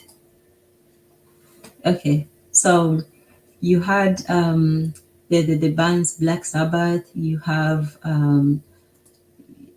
Highway to Hell. They were very open about their, and sometimes maybe even a little bit too open with it. When you look at how it was so out in the open, it was almost like they wanted to be censored. Because if you're trying to do something in secret, why would you be so open about it? So before we continue, that's just a few of the examples, and there are so many. They were both out here. We only know like the usual ones, the Black Sabbath, Ozzy Osbourne, and so on. But there was a lot of them who were minor beings, and some of them were actually very well known, and more extreme than that, because people think that it was the mainstream people who were exaggeratingly that way. So you look at okay, so a few of the lyrics. So not only were their lyrics very very satanic and all that, but it was not just the music, it was also the lyrics as well. So if you take a look at, hold on 1 second.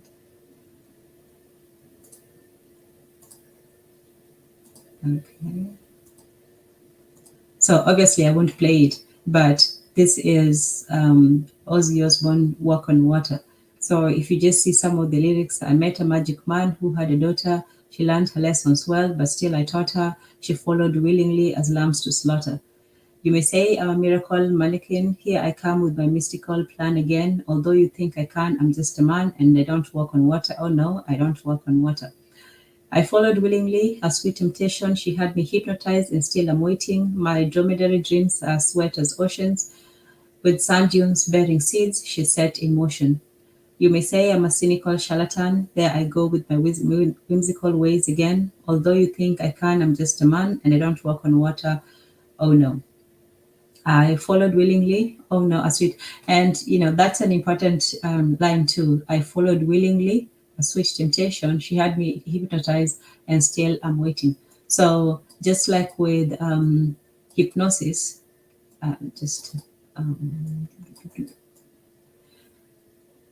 so just like hypnosis, the main thing is that you have to follow willingly. It's not, you're not going to be trapped into a hypnotic. There's still an element of consent, even if it's consent to not consent. You understand? So even in the lyrics, it says, I followed willingly. Oh no, a sweet temptation. She had me hypnotized. So I followed willingly. That's the main, the main takeaway, that you do follow willingly. It's not something that somebody, puts on you. And so when you look at most of the lyrics for, before we get to Biggie, I'll get to that. That's the ultimate, hypnotized song. But when you look at most of the songs that have that talk about hypnosis and love and so on, usually it's with this idea that it's this idea that somebody is not under full control, that even though they giving consent and not being in control are two different things. You can give consent to give up control. So let's say you willingly, you follow willingly, like I say, you follow willingly the sweet temptation. She had me hypnotized and still I'm waiting. So even though while you're hypnotized, you're under someone else's control, you did give up your control for that. So that's the consent. So you can consent to, to be controlled in a way. Yeah, I hope that's, that's clear. So basically, consent demands that hypnosis requires consent.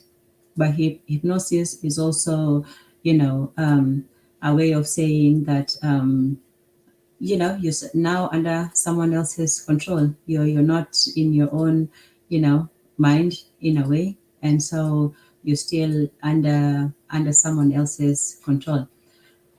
And this is one of the songs. Let me see if you can see this one. You said it sounds like a religion. Yes, it does. It kind of does. It does. Okay, so I'll be closing out in about 30 minutes. I think maybe even less, maybe in about 20 minutes. So if anyone wants to come on, I'm glad I got through most of all the presentations. I got most of the main points, but we'll just go through a few of these, songs. So these are, what I call them hypnotic songs. And these are just, regular pop songs. This one is called Broken Side by Blame It on Tom. It says, pick up your pants, girl, we're not drunk enough to get it on. All these songs, by the way, are obviously I can't play them because music apparently is forbidden, but they are all on the playlist with it's the hip playlist. Not that it's hip or anything, it's just that it's called hip for short for hypnosis. So if you can see this, that's great. Let me know if you can. And yeah, all right, so let's do it. So this one is called so all the songs are on the playlist on I put them up on the playlist if you actually want to go listen to them, which but this is called Broken Side by Blame It on Tom. And it says, pick up your pants, girl. We're not drunk enough to get it on. I need Viagra because you're too ugly to turn me on. I saw your picture. Obviously, it's an old song. My MySpace has never done me wrong. Until tonight, girl, you're not my type. I might need a little more drinks than that to hook up with the girls like that. Or like, oh my God, this bitch is fat. She'll totally squash my skinny ass. So lift me up over the burger, fill me up. I'm going to need a couple more drinks and some drugs to make me want to wake up to this. She's got me hypnotized. I can tell by the way she licks her lips that we're going to F tonight. Oh my God, I cannot live like this. Will someone take my life? Here's a knife. Go ahead and slice my wrist. I'm not emo, but I'd rather be dead than with this bitch. Pick up your pants, girl, and so on and so forth. She's got me hypnotized. So the next couple of songs is basically men who've been hypnotized by some woman, and as you can see, even they need to be anesthetized, they need to be intoxicated, they want to be all these things just to because just to be hypnotized enough to do this. Like at this point, why it says jump jump jump, I'm jumping to my death, she's got me hypnotized. So this feeling of hypnosis, it's a dangerous feeling.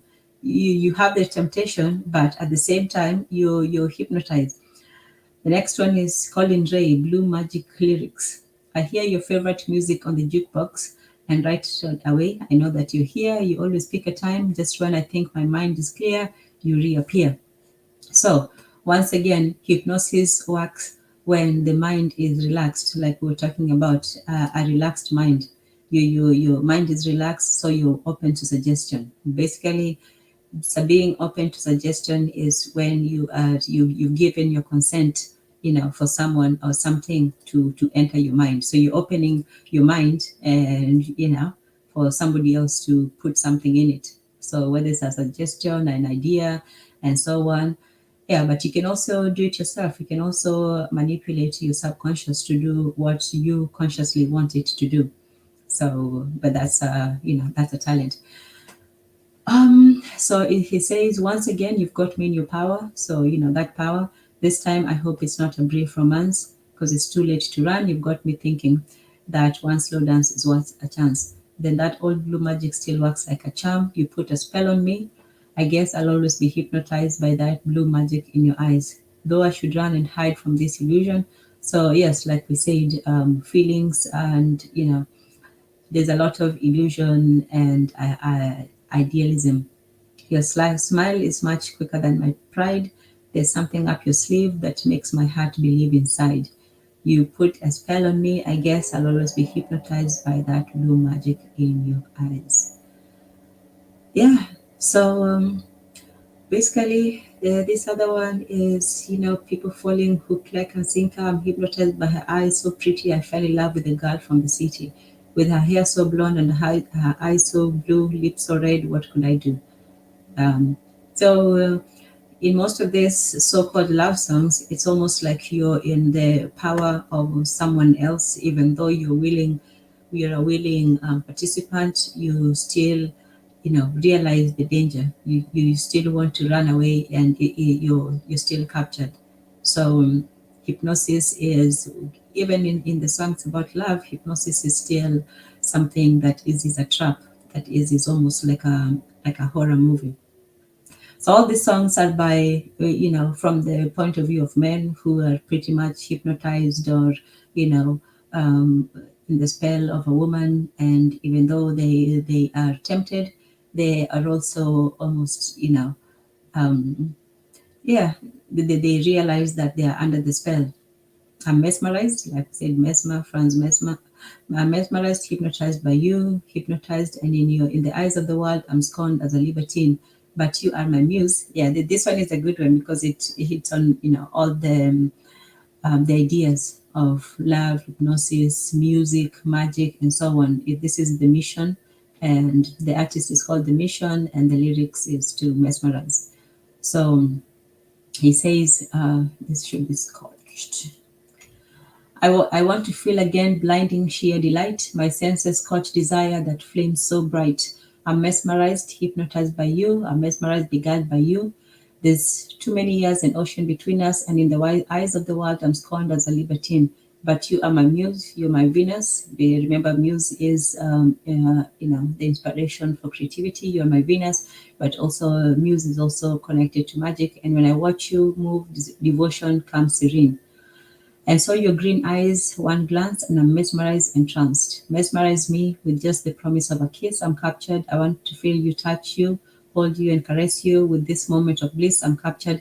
So it's a moment of bliss. And yes, like Olugunde was saying, it's fleeting. These feelings, even the feeling of hypnosis, someone can only have you in their power for so long before you snap out of it and, and wake up. So yeah, these are just a few, and there's a lot, look at this one. This is called for Tronic. It's called On the Loose, and it's also about a woman who has entrapped, hypnotized a man. She's like a cobra in the grass. When she moves through the room, she got my charms. She's got me, my charms with her eyes, and I just can't move. And the fellas in the spot, yeah, they're stuck too. We see them glass in the club, but they just ain't you. She's a bad chick, a bad chick, a bad chick, and she knows it. She got me in her clutches, venomous touches. She's a killer on the loose. She caught me in her eyes, straight hypnotized. She's a killer on the loose, killer, killer. Wow, yeah. So this hypnotic chick, yes, she has the men's attention, but at the same time, she's a killer, And this is You Can Do Magic by America. It says, I never believed in things that I couldn't see. I said, if I can't feel it then, how can it be? No magic could happen to me. And then I saw you. So yes, that person, the object of their hypnotic gaze, changed their belief, changed their feelings, and made them believe in magic. Yeah, so that's the power of magic. Taylor Barrett says, I am weak, but I think I'm strong. If I don't like the truth, then I swear it's wrong. I was born asking, I was born looking up, I was born telling lies, saying, don't give me love. But you came like a thunderstorm, like a fire in me, and it kept me warm when I was rolling, strolling on. You took my heart by the hand till my palms were gone. Yeah, so it's, it says, I've walked this road alone, dear, and I used to think it made me free, but if letting love stay makes a man a slave, come, darling, won't you hypnotize me? And right there is, consent to, consent for hypnosis. This is the saying that, yes, I know that, here we go. I know that I'm walking into a trap, but it's a wonderful trap, and I want to. So basically, he's saying that he has walked this road. Sorry for the, for how it came out, for the rendition. And I used to think it made me free, but if letting love stay makes a man a slave, come on, darling, won't you hypnotize me? So basically, he's saying that if being in love or choosing love enslaves him, then yes, he is a willing slave, and he will be happily hypnotized slash happy slave. Yeah, that's the power of love. That's the power of love. That's the power of the hypnotized man, the hypnotized Western man. Most of these obviously are not by Black people. We'll get to them, but this is just the hypnotized general man. So those are the men who are hypnotized. They are, they're under this bad chick. So now these are the women who are hypnotized. Yeah, so, oh, no, this one is still with the men. Yes. So this is And One, hypnotized lyrics. And he says, I want to swallow lies. Look into my eyes. Let me hypnotize you. So right away, with the swallowing of lies, it's an admission that, there's an illusion that, there's a part of you that wants to see something else. What I see is what I want. I'm craving for success. Let me hypnotize you. I will never be your lover. That's beyond a joke. Let me hypnotize you. When I get you to want me, there will be no return when I hypnotize you. Promises and loneliness is what you get from me when I hypnotize you. So yeah, this is from the hypnotizer's perspective, and the other ones was from the person who was hypnotized, the mental slave. Hypnotizing lying eyes to reach a heart, let me in. Hypnotizing words tearing you apart. Anything was going wrong. I'm mentally deranged because you hypnotize me. You will never be my lover. That's beyond a joke. So those are the words of of the of the hypnotizer, the person who is doing the hypnotizing.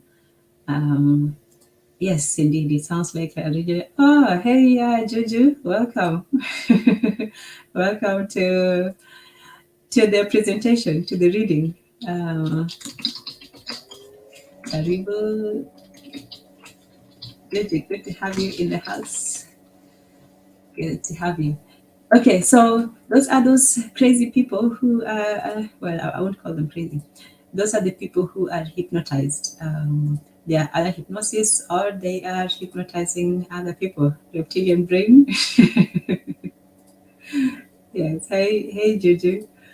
The power of impulse until the past clarity kicks in. Yeah, just like feelings and emotions, even that power is going to be fleeting. You'll feel hypnotized for a bit, but then eventually it will wear off. This is Anima Inside Hypnotize Me. Hey, hypnotize me, take me to the next step, show me how to love, show me the. And if you see something also about this, songs about hypnotism, there's a lot of there's repetition, there's this rhythmic pattern. Obviously, a lot of songs, rhyme, but you'll notice how very, repetitive they are. Like this one, hey, hypnotize me. The first three lines are, start with the same. Actually, the first four lines start with the same word. Hey, this one is repeated like 4 times over and over again, and that's one of the, the secrets of. Not, it's not really a secret, but that's one of the most effective ways of not just hypnosis, but propaganda, but habit formation is repetition. Humans like, for something to be said over and over again. You're not just going to learn at the first, and it's not going to sink in at the first try. So he said we shared a lie, and that's also similar to, to this whole idea that people who want hypnosis or people who want to be hypnotized, some of them want like this one, and one is I want to swallow lies, look into my eyes. So some people who want to be hypnotized, they do want to, to live under the illusion. Sometimes maybe reality is too harsh, so you just want for a few minutes or a few days to be, to escape reality. So hypnosis is one way of doing that. Even music, some people, escape into music, not just for feelings, but also to escape as an escape for reality, imagining, some kind of, story or love or things. So he says, hey, hypnotize me, show me how to love, wondering if somehow we've reached strung out, we shared a lie, what we left behind, wondering if somehow we've reached our top, we shared a lie, it's nothing but skin, take my hand and show me the way, test my life and teach me to live, hey, hypnotize me, take me to the next step. Whew, yeah, it sounds like madness. Here's Linda Jones. You've got me hypnotized, and all it took was just one little look into your eyes. Yeah, that'll do it. I'll do whatever you say, command me, and I'll obey. Wow, because I love you. So if this is not, some scary stuff, I don't know what is. But to some people, maybe that's a compliment. Um, oh, yes. Asante, I think that's what you meant. Yes, Asante. Thank you. Yes. Yes, Karibu is, Karibu to you. You're most welcome. And Asante. Yes, Asante for joining. Yeah, so one of the lyrics in this one is, I'll do whatever you say, command me, and I'll obey because I love you. Yes. See, that's some proper, hypnosis right there. Magics, you've got me walking and talking in a trance, in a magic spell of romance. My heart is yours to my heart is yours to command. Wow. Yeah. So, that's the hypnosis of love, romance. So we go from Gohore's idea of love as a music and magic as a sort of improvement, self-improvement, like a self-hypnotic improvement, magic to make you to improve yourself, all the way to magic and music as a way to control someone else. Either you want to be controlled or you want to control someone else. So you've got me walking and talking in a trance, in a magic spell of romance. Make me hold you, make me kiss you. My heart is yours to command. And whoa, hypnotized. I'm so hypnotized. Yeah. So yeah, that's a bit of. So now let's come to to. Oh yes, and I can't forget the White Stripes. I think you all know this one, Hypnotize, by the White Stripes. I want to hypnotize you, baby, on the telephone. So many times I called your house just to hear the tone. And though I knew that you weren't home, I didn't mind so much because I'm so alone. I want to hypnotize you, baby, on the telephone. I want to spin my little watch right before your eyes. You're the kind of girl a guy like me could hypnotize. And if this comes as a surprise, just think of all those guys that would tell you lies. I want to spin my little watch right before your eyes. Whew, whew, my goodness gracious. I guess someone might read that and find that romantic, but it just sounds like some stock, manifesto to me. So this one is the White Stripes. Yeah. Okay, so let's go to maybe some more familiar. Yeah, this one I only found like a couple of them, but here we go. So some more of our familiar songs with the rhythm and blues. Now we go from the general rock and roll or whatever. So this song is Plies featured Akon. It's called Hypnotized. It's too long, but just a few highlights. Lil Mama, So Bad. Okay, so it starts with intro and what's happening, homie. This year, okay, damn it. Lil Mama So Bad, she had me hypnotized because I couldn't even get my eyes off her. I'ma tell you how it feels to be hypnotized. Your body rolling around, your booty keeps bumping, and so on and so forth. It's 2 o'clock in the morning, and so on and so forth. Some lyrics I cannot read. So, girl, do it some more. Now, shake that ass and make a fellow like me spend that cash. So, basically, you hypnotize someone into using the money on you. This one is Young Jeezy, Hypnotize, AA. That's why I flash like Gordon. I'm light years ahead of you all. That's why I forgot more than you learned.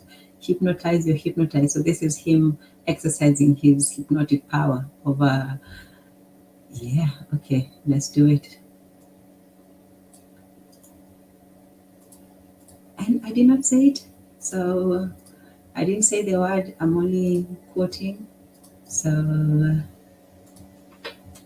there you go.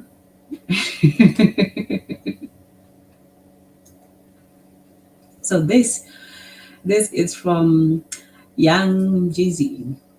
Let's see, Young Jeezy, the inspiration, and it's called Hypnotize. And he says, what does he say about it? That amongst other things, after repeating the word several times, hypnotize, you hypnotize, you hypnotize. Don't forget that you also hypnotize, you hypnotize and more. You are hypnotized, hypnotized. You are hypnotized. And now I command you. There's always a command. Once you under the spell, then comes the suggestion. So now you're commanded 4 times. Oh, okay, thank you. Thank you for that. I'm just having fun. This stuff is interesting to me.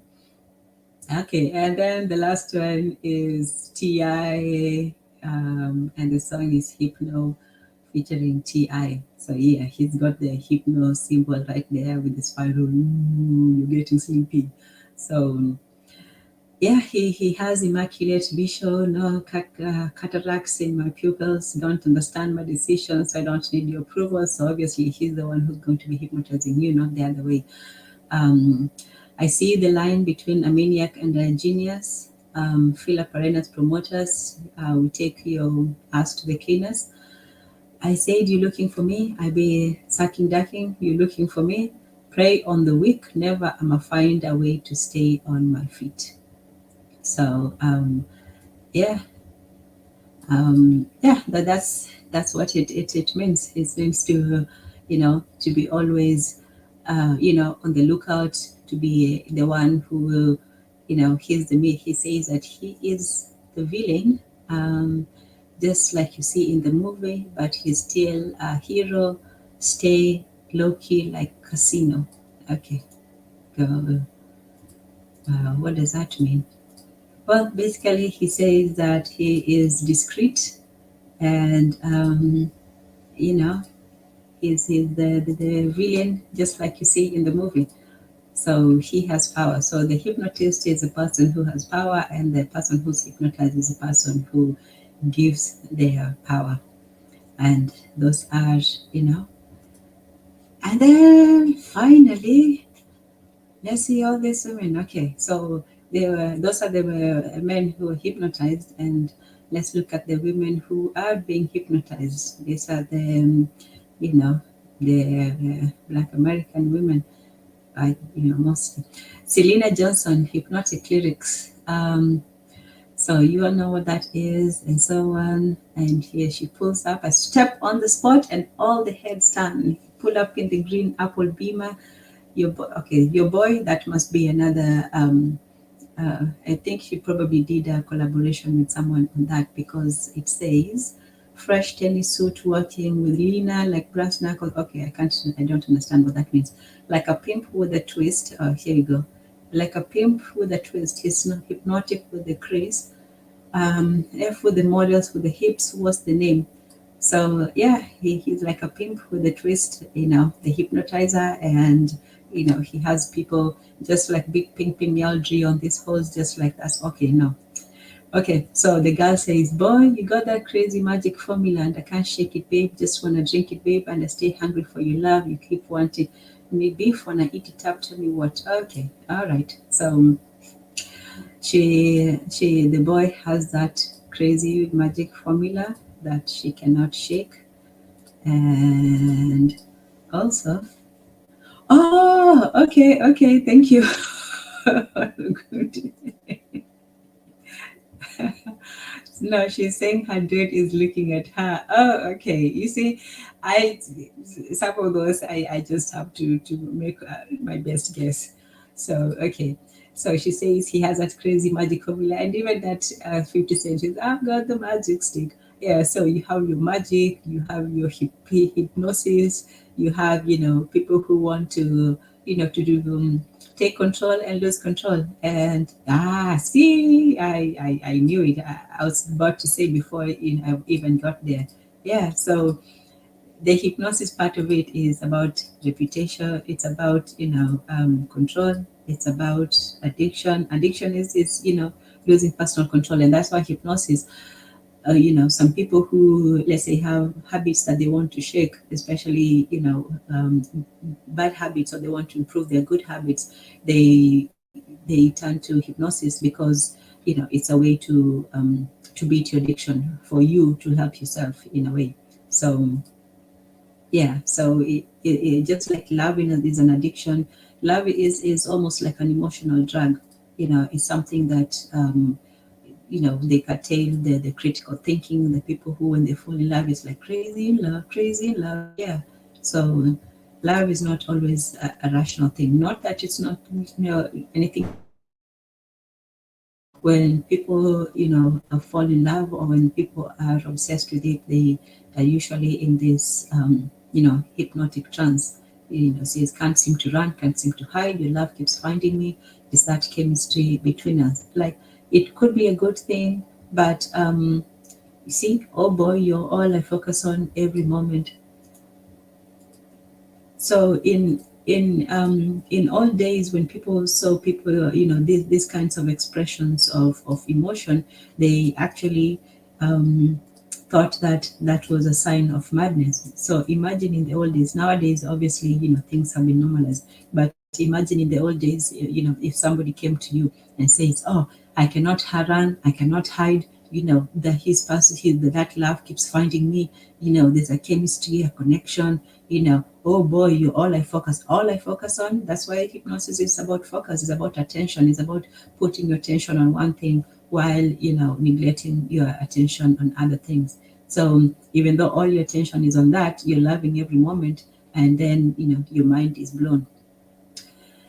And those are the effects of, this feeling. You also have Nad hypnotize you. He says, just close your eyes, let me hypnotize you. I can make your stone feel sky blue.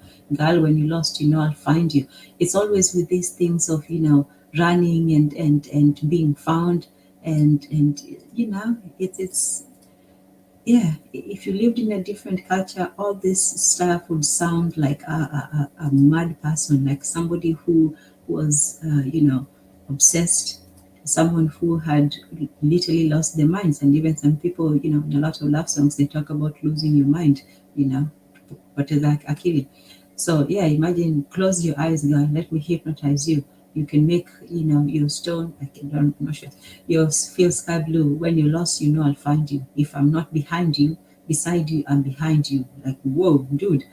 Anyway, so those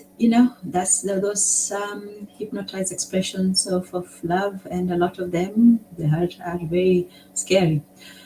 Okay, so let me do one more. This is the one that is supposed to be about love and the beauty of love.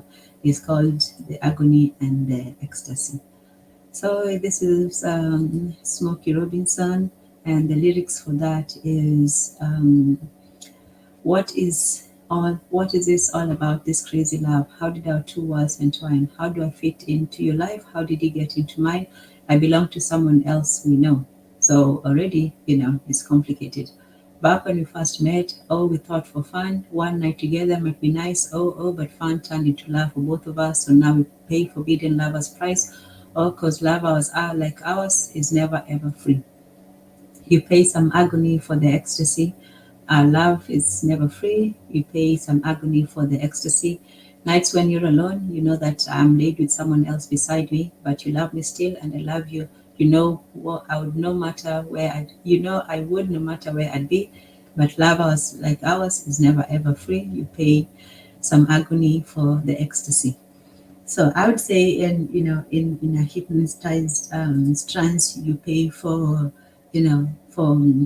your escape by losing control, by putting your mind into someone else's influence, by letting your guard down, reducing your critical thinking, and pretty much letting someone else, live in your head rent free. So finally, we have Biggie, Biggie, Biggie. I know we touched on this a little bit on the last one, but I hope that this will be, a little bit tying with the rest of that. The power of music, the keys of hypnosis and intoxication. Okay, so all of this, I won't read it because I know I was ridiculous last time, and I won't go through that again for your sake as well as mine. So all of this is pretty much him talking about how great he is, and he seems to be addressing probably other men. Yes, because he talks about the N words there, and then dead right, and so on and so forth. And then he's bragging about what he has. Girls walk to us. I guess the girls like him, and so on. And then here comes, he talks all this stuff. None of it is romantic at all. Basically, it's pretty much either talking about how great he is, how girls like him, how his cars, what he has, his money, and so on. And then making threats to various people. And then, like the last one, packing, asking who want it, you got it, and what, flaunt it. So basically, show off your riches. That Brooklyn BS, we own it. So that's the last word. And then here comes the song, Biggie, Biggie, Biggie, can't you see? Sometimes your word just hypnotize you, and I just love your flash ways. So not only is she hypnotized, this is the women's part. Not only is she hypnotized by the words, she's also hypnotized by the the flashiness of his attire, of his cars, of all these things that he's been bragging about. So, and what he's been bragging about, there's nothing there that, like a woman would look at that and say, "Oh, that is so romantic," So these words are not, they're not even like romantic words, sicker than your average poetry. There's nothing in there that you would think would lead to someone saying, "Oh, I love you," "You hypnotized me, I love your flashy ways," and so on. So basically, she's hypnotized by, his money, his flashy ways, and so on. And you guess that's why they're broke and you're so paid. So, and also, you can see some of the characteristics too of hypnosis. Already you're in, you're willingly being hypnotized, and then now someone is able to, to insert these kinds of ideas into your head. I'm no judgment, no judgment. I'm just saying. I still leave you on the pavement count. Okay, we went over that. At my arraignment, not for the plaintiff, your daughter's tied up in a Brooklyn basement. Face it, not guilty. That's how I stay filthy. All of that. So yeah, basically it's the repetition of biggie, biggie, biggie, can't you see? Sometimes you want to hypnotize me, and that phrase is repeated so many times, even to the last, like the last couple of the last 1, 2, 3, 4, like the last 20 lines is just a repetition of the same. From here, from the last chorus right there where he says, "Where's the safe? Show me, homie." From there onwards, it's just the same chorus of biggie, biggie, biggie all the way to the end. So that's another, tenet of hypnosis, is that it's repeated several times, like in the previous song with Young Jeezy, like, "I hypnotize you. Now go and, do that stuff." No, focused. I am not. I cannot. You will all make too much fun of me, and I know I cannot rap. I accept it. So it's all good. Okay, so that was basically that was the basic presentation. So we went through the idea of hypnosis and what it is a trance. It's somebody being under the influence, willingly being under the influence of of another, whether it's done by concentration on something, or suggestion, or visualization. There are many ways to do it, including self-hypnosis. And we talked about, music and love. So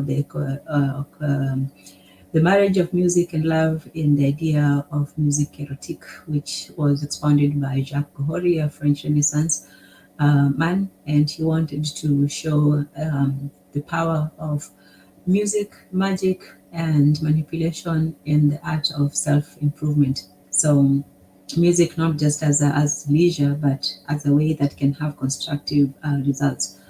And then we looked at the whole love as hypnosis, and the history of love, and how love, not that it was not created, but it has been recently created as a social construct, not as an emotion, but as a social construct upon which a lot of contracts are based on.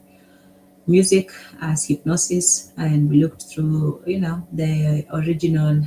People think that the rappers are not the original at this. People already knew about the occult, and not even just in the recent centuries. We looked at even some of the rhythm and blues musicians who did not dissuade other people from saying, from claiming that they made deals with the devils. Like I said, nobody knows. Sometimes people play it up for publicity, for infamy, and for all that. But there was a lot of mention of occult and judo practices in some of the blues music. But like I said, power can be used either positively or negatively. So some people can use magic to improve themselves, to bring themselves peace. Even the whole idea of meditation. Meditation is also, it's almost like self-hypnosis. You clearing your mind, you relax your mind, you actually control your mind from the constant chaos. You reduce the anxiety, because sometimes even controlling your own mind, that's a skill that people have to learn, because your mind can sometimes you do need to focus and do something. So that's putting your mind in a concentrated space or in a trance. And so that's music. And then the congruous is, they go together.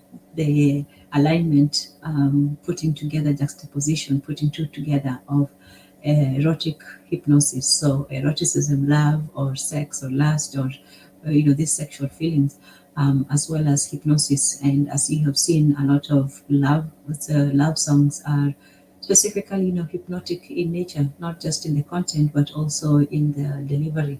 So you have, oh, girl, you've hypnotized me. I can't see, I can't drink, eat, walk, run, all that. And it's not just, it's not just Black American music. In fact, there's less instances of that, but there's a lot of it in general Western music where people either hypnotize or wish to be. And then love and agony. So this is, the price of love, which is, the negative aspect of it. So even love, the ideal emotion, is sometimes also accompanied by pain, by jealousy, by all kinds of negative emotions.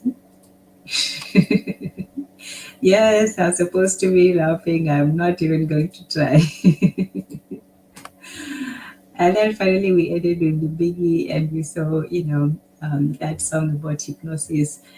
It's flashy. It's like blinding, removing. Now you have removed romance even from hypnosis, and all that is left is simply, the flash of money and all this outside, showiness. But even that is enough to hypnotize someone into, being attracted to that kind of person. So even he admits it, they're attracted to this flashy, cars, shoes, swag, whatever it is. And so however you get it, it's simply, hypnosis is simply, getting someone under, the wrong, at their weakest, at their mentally weakest point. Now you can get to that mental weakness and change it into a strength if you're doing it for the right reasons, or you can take that weakness and use it to your advantage. So that's the, you know, that's the difference between, good hypnosis or positive hypnosis and hypnosis as power over someone else. Okay, and with that, that's the end of that presentation. Oh wow, I'm proud of myself. Actually, um, it wasn't as long as I thought it was going to be. I thought that I was going to be here for 6-7 hours, but yeah, I should have just gone through with it the last time. But that's okay. Um, I don't know if anybody wants to come on. If you do, that's cool. If not, this was just, mostly just for informational purposes. I just wanted to make sure that I had finished, some of these things and sort of tied them together.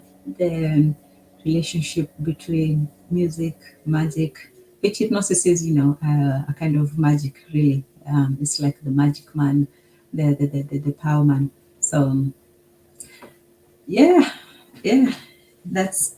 Oh, if you do get a chance, I'll try to post some of the links as well.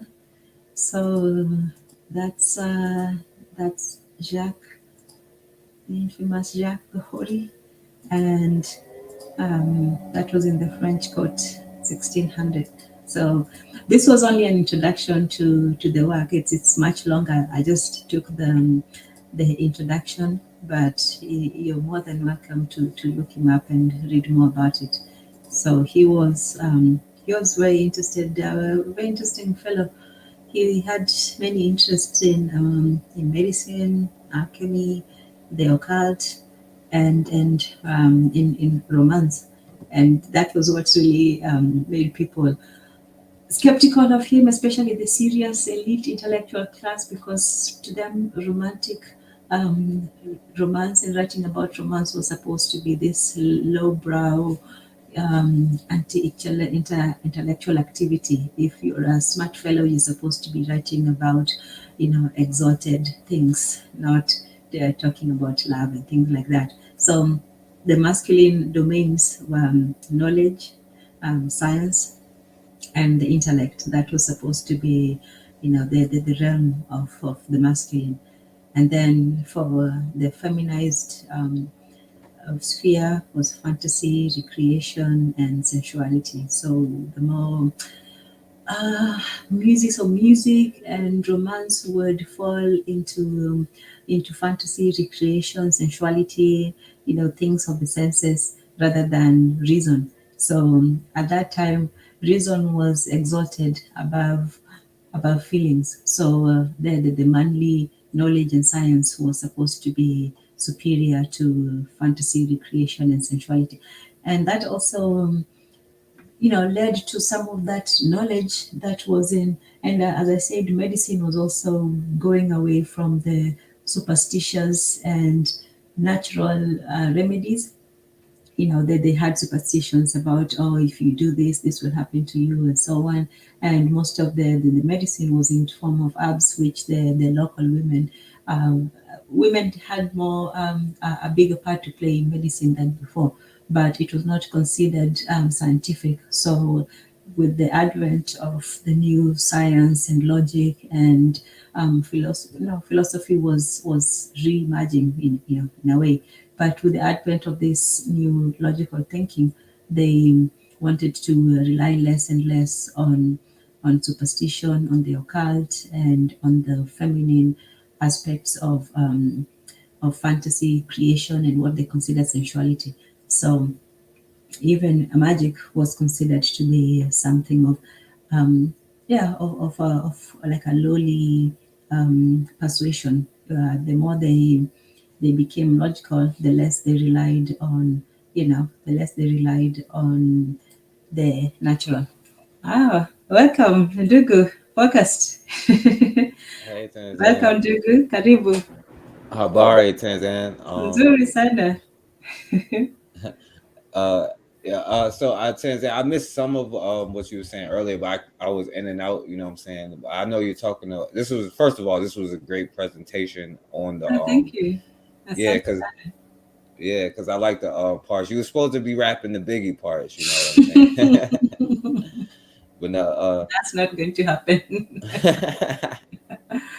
Why? Do you want to wrap it? Do you? no, I ain't gonna do it right now. Oh man, you're scared too. Okay, okay. So it's not just me. No, see, I can rap it, you know what I'm saying, but you know, I ain't gonna do it right now. Tanzan.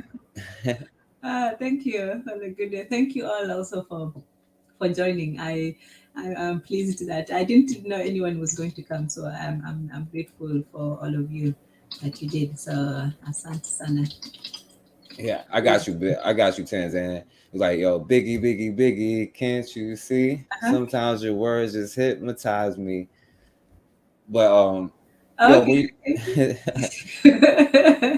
No, that's the part for the girl. That's uh you're supposed to rap the part where he says, um, "Dun dead. dun dun dun."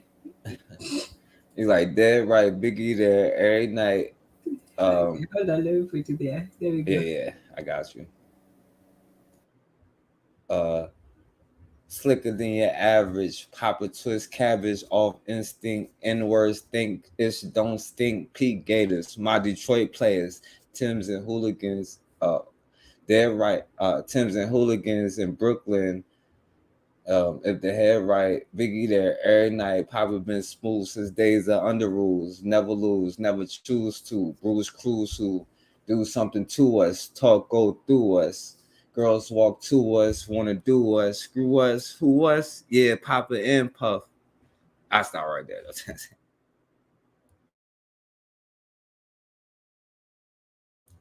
But when it comes to like music, like Tanzania, you know, I used to like make music back in the day. So like y'all, that's why I like your presentation. And people don't understand, like, you know, that stuff gets stuck in your head for a reason. You use songs to learn things, you know what I'm saying? The hypnotic nature of it is I think it's still important, you know what I'm saying? I realize what you were saying, how it moved to more practical ways, but like it's still, I think with black people, you know what I'm saying, this is how we learn, you know what I'm saying, um more than just like, I think we learn better with like songs and melodies and stuff like that. That's like we've always been a creative kind of people in the way we look at like stories and you know what I'm saying, Tanzan?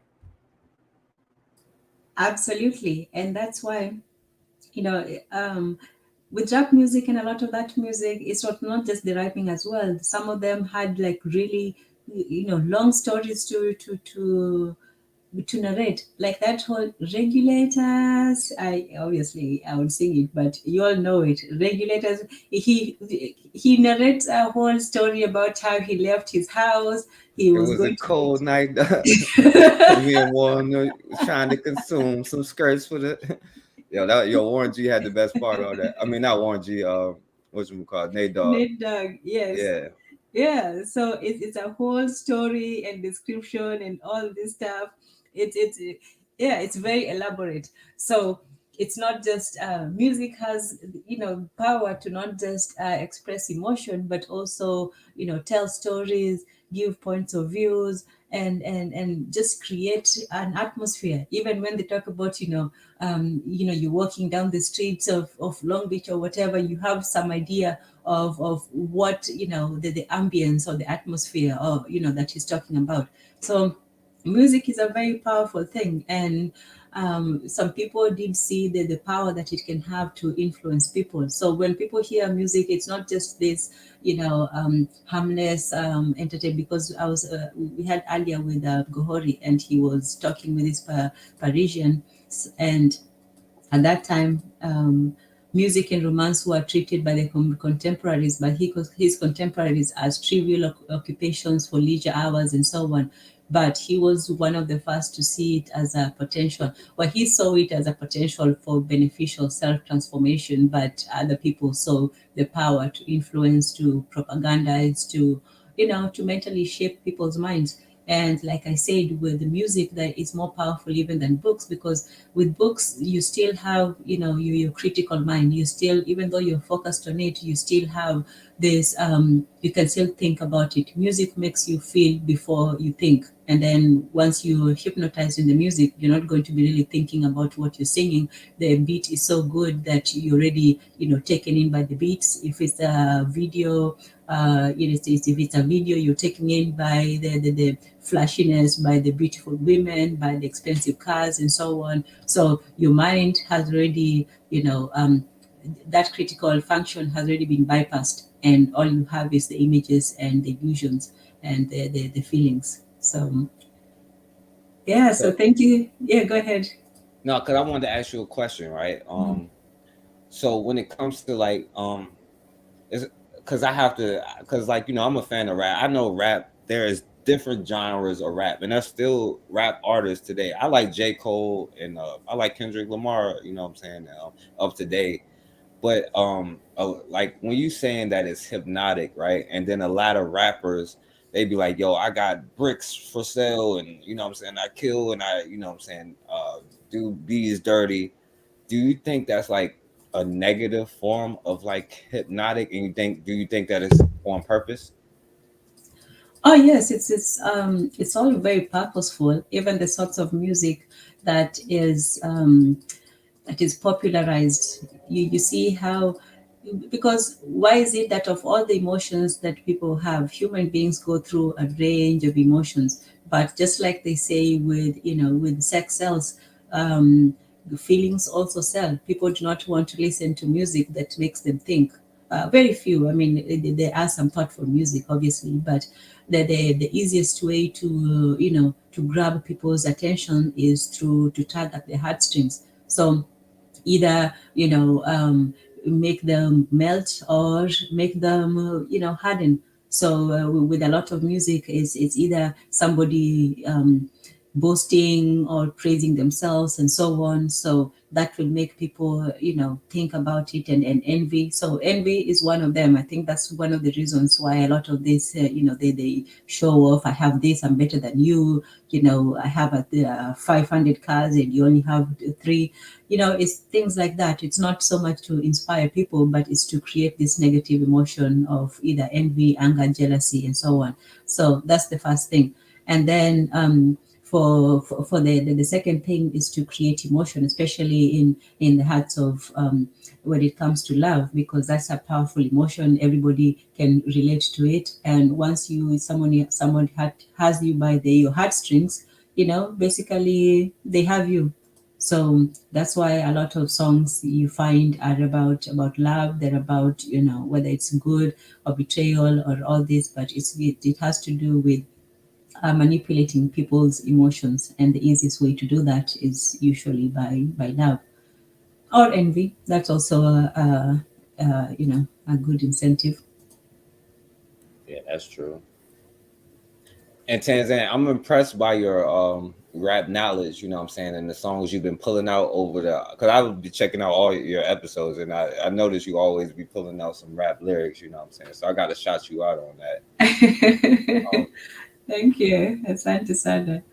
yeah. I just like to, to see certain connections or certain patterns between different things. Like when I was looking, and even some of those songs, I have them on the playlist. So if you guys want to check them out, I haven't listened to all of them. I was mostly looking at the lyrics and the common theme. So when you look at songs about hypnosis, love, all that, they have very similar characteristics. Like love, if you want to break it down as the idea right now, love is a form of, it's a drug, it's an addiction, it's a madness, it's a obsession. There's very little, and you can do it yourself. You just look at songs about love. Very few of them are about healthy love or good luck. Most of them, either they're about breakups, they're about, disappointed love, angry love. So once you get that, that is the linchpin. You can pretty much, keep the formula going. If in the future somebody gets, well, I'm sure AI already cracked the code, but in writing a song, it's going to be very easy. You simply put in some of those emotions, and there's somebody there who's going to relate to, even if they don't relate to it, by experience. Once you talk about love, you already got them in the feelings, and then that's it. That's how you manipulate. So when it comes to music, it has to be pleasing. It's a sound by voices or instruments, and there is structure. So but the opposite muse is to consider something thoughtfully.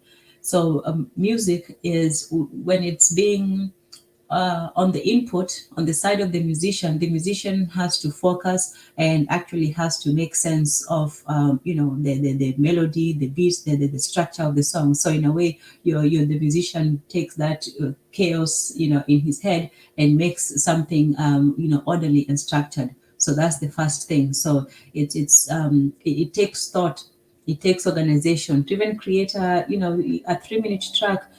Takes, I'm not a musician, but a 3-minute track was definitely not made in 3 minutes. The lyrics, the sound, putting everything together, practicing it, performing it.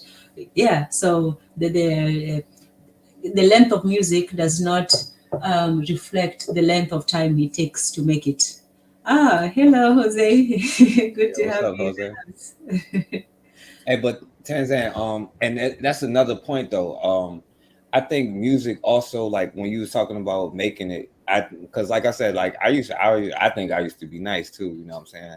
But I think that creating music, like metaphors and stuff, like that's one thing that I like about like certain rap, like good rappers who know how to use proper metaphors, because I think that it expands your mind. And I don't know if I'm sure you haven't tried to like freestyle and stuff like that, but if you just try to learn how to do that, all of that stuff helps you to come up with stuff on the fly. It helps you be able to think faster and to come up with, what I'm saying, even if it's to solve a problem. Because I think that really, like when you start doing that and you focusing on it, like you were saying, like it expands your mind and creates a kind of I don't know what the right word is, but like when you do it, like It when I makes you first, quick, like quick on your, right, on your feet, quick on your mind. Like you can create something right away. It's almost like a jazz improvisation. You have to be able to like create something on the spot, you know. And I can imagine that even though it looks easy, I'm pretty sure it takes, you know, practice. It's not practicing to be spontaneous. It's simply that you have to be in that you've done enough of it to be able to be prepared. Let me just say that. Not so you're prepared for that. Not everybody can just go up there and, you know, and rhyme and spout, you know, this kinds of lyrics. So it takes somebody who has that talent for coming up with something on the spot and being able to create it. And yeah, I admire that kind of creativity, because there's different kinds. There are people who are organized creatively, like you want everything to be in place, you want to put all the pieces together, you take time, you compile, you go back and forth and so on. And the people who just go in there and do it, and it's right the first time, and it's they're done, you know. And the people who just pop up and boom, they already have it. So yeah, but go ahead. no, I'm sorry, I'm sorry. No, no, no, But no. yeah, Mm-hmm. no, because I was saying like how I learned how to do it, like it does take a lot of practice, right? So you just start like you walk around all day and just saying stuff, and then like the more you do it, the more you can put different lines in there. And then like when I was recording music, it's different ways to do that. You know what I'm saying? Most artists don't go in there and record it one time. You know, like people aren't that talented, especially when it comes to like record. Now, I'm not gonna say they're not talented, but that's very, very hard to do to get it right. And one thing I learned, like, you know, even when you in the studio, you can say one line at a time and give yourself the time to think about it. But like I said, I think that is an important skill to at least practice. That way, when you have conversations with people, you may be in an interview, you may, you know, it could be any situation, but you can think on your feet. Like I could be like, yo, Tanzan, cool as a fan. You know, anytime that I need her, she gonna be there in the jam. You know, Wow. like yo, she's the woman, I'm the man. You know, I could just like keep going, you know what I'm saying? But that has ultimately helped me in different aspects of my life when it comes to being comfortable with talking to people, Mm-hmm. being comfortable with speaking in front of. I've actually like did shows in front of people and I was nervous as hell. I'm not gonna lie, Tanzan, but like once you do it, like Mm-hmm. you realize I can speak in front of a crowd now because I've actually performed in front of a crowd. You know what I'm saying? So like I think that it gives you a bunch of confidence in a whole bunch of areas, you know what I'm saying? So like I think that even if you don't want to be a rapper, you can just walk around trying to put stuff together and it'll help you sharpen your mind. I think it's just another thing to help you sharpen your mind. You know what I'm saying? Mm-hmm. Yeah, and then the challenge of being able to, you know, to exercise that mind. Like even if you know you're, let's say you're in sports, right? You have to be constantly ready. You have to be training for any kind of situation. So if you find yourself in a situation where you have to, let's say martial arts and things like that, if you find yourself in that situation, you're more able to adapt and adjust to it rather than somebody who this is their first time. So yeah, I like Jose's comment. Oh, but he says that I always thought good rappers like that were intelligent because they can bend reality in language. Yeah, I think so too. But you're saying, but what's the but for? Yeah, I think that's pretty awesome that somebody can just come up with words like that on the spot. That's a great, especially that they have to follow some kind of structure and rhyme. You know, conversation is you know, everybody can have a conversation. It's just, you know, a flow, a back and forth like that. But to have something, because it's not structured, it's simply, you know, you just speak as you wish. But the whole idea of poetry and rhyming and language, there are roots to it. So yeah, I think that there's some, if not intelligence, at least some, no, intelligence, I'll still give them that. I think there's intelligence, there's creativity, there's a skill to it. And yeah, yeah, and yeah, they're actually bending reality, because you know, they're creating in real time. They're actually producing something out of yeah, out of their minds. So not like they're out of their minds, they're creating something from their minds, and I think that's pretty cool.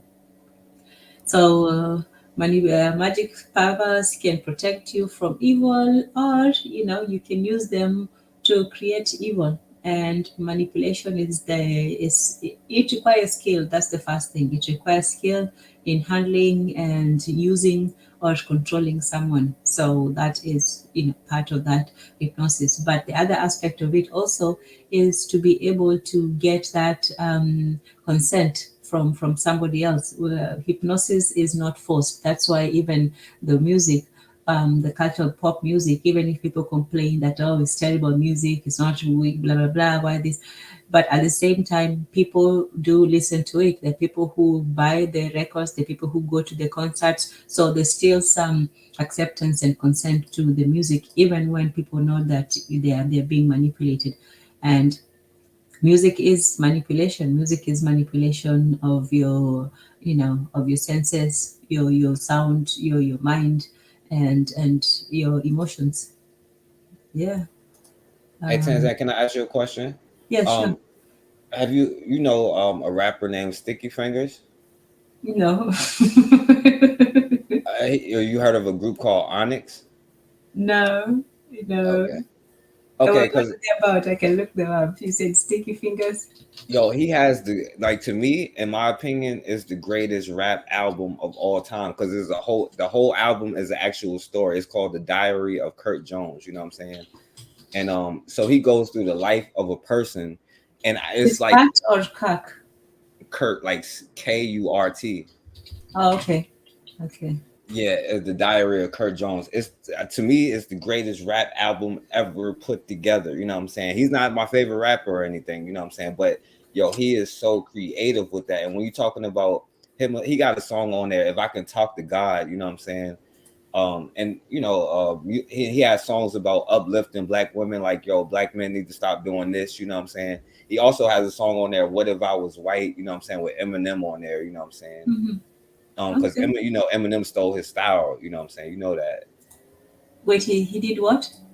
Eminem stole Sticky Fingers, and it was another rapper. Eminem kind of copied their style. He did it before them. Oh, I did not know. I did not even know about this Sticky Fingers person. Okay. Listen to this album, Tanzan. I promise you, it'll be like, it's the greatest album. Like, you know what I'm saying? But I'm not gonna lie, it's about a dude from the hood, and every song he's representing this dude Kurt Jones, right? And Uh-huh. so like the dude Kurt Jones gets out of jail, he goes through a whole bunch of stuff. He has relationship issues, you know what I'm saying? He has a whole bunch of stuff, and it's a couple of songs you can like just listen to. Like if you listen to the one, Black Trash, the autobiography of Kurt Jones. One song he got with Redman and Rod Digger, they're in a courtroom, you know what I'm saying? So he's having a court case while they're rapping, and it's like, it's real creative, you know what I'm saying? Okay. Okay. I'll definitely take a look. I have him up already. And let's take a chance to welcome Philip Lindsay. Thank you for joining your ready today. Wonderful.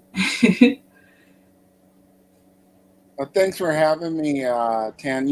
I always encourage the discussion of music and current events. That's something that I think everyone can relate to. So I just had a couple of little ideas to contribute to the conversation. And greetings to the panel. I appreciate your time as well. Um, One of the things that I thought is interesting about this particular is two things. One is the core association of music with the linguistic part of the brain, and how music specifically triggers that. So I went back and I looked while we were talking about this, why they teach children various basic lessons through song. If you remember probably your earliest times in school, and I think this is universally true wherever you grew up, that they introduce the basics of what you needed to learn, not necessarily the mathematic part, which is analytical, but many of the literary and linguistic parts they introduced it through song, correct? Yes, yes, it's one of the most effective ways of remembering something, even learning a language. It's easiest to learn a language by singing songs. It adds to the learning of the language rather than just by saying words. So when you learn a song in a language and remember what every word means, it makes it easier. So I definitely believe that that's an excellent way for children to learn. Yeah, that's a good point you raise.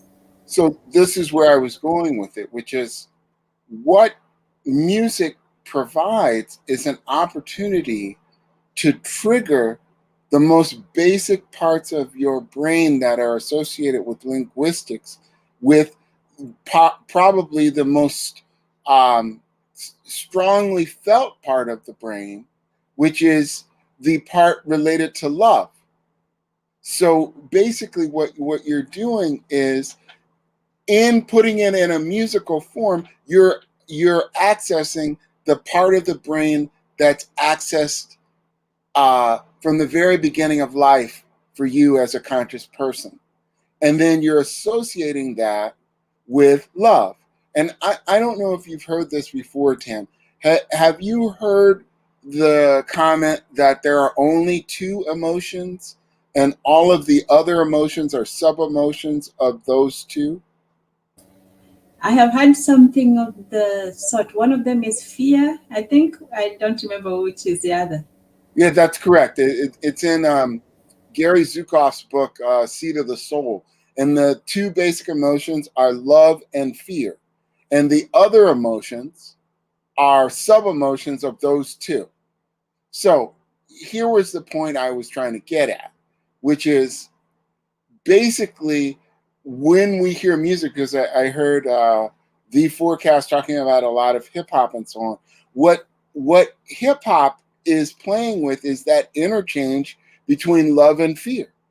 And so some of it goes to the fear-based emotions, and there are a whole bunch of them, and some of it goes to the love-based emotions. And it's through spoken word, so it is strongly held because those are the two. You're going right to the core of what people feel. And so that's why people, in my view, are so compelled by hip hop or Afrobeat or whichever aspect that is able to do this interchange, that it then digs into the recesses of the brain at a very deep level, and people feel very passionately about that. I don't know what you think about that. I would think that when it comes to rap, I think that they rely a whole lot on fear, a lot Sure. of fear. Mm-hmm. So where I was going to go with it was the topic was about eroticism and the juxtaposition of it, right? And what I was going to say is that to the extent on love and that emotion, I would say that what really eroticism can play around is what we consider to be romantic. And I don't know how you define it. I read it this way, that romanticism on some level is the effort by an individual to obtain that which is slightly out of their reach for men and women. And we call that romance.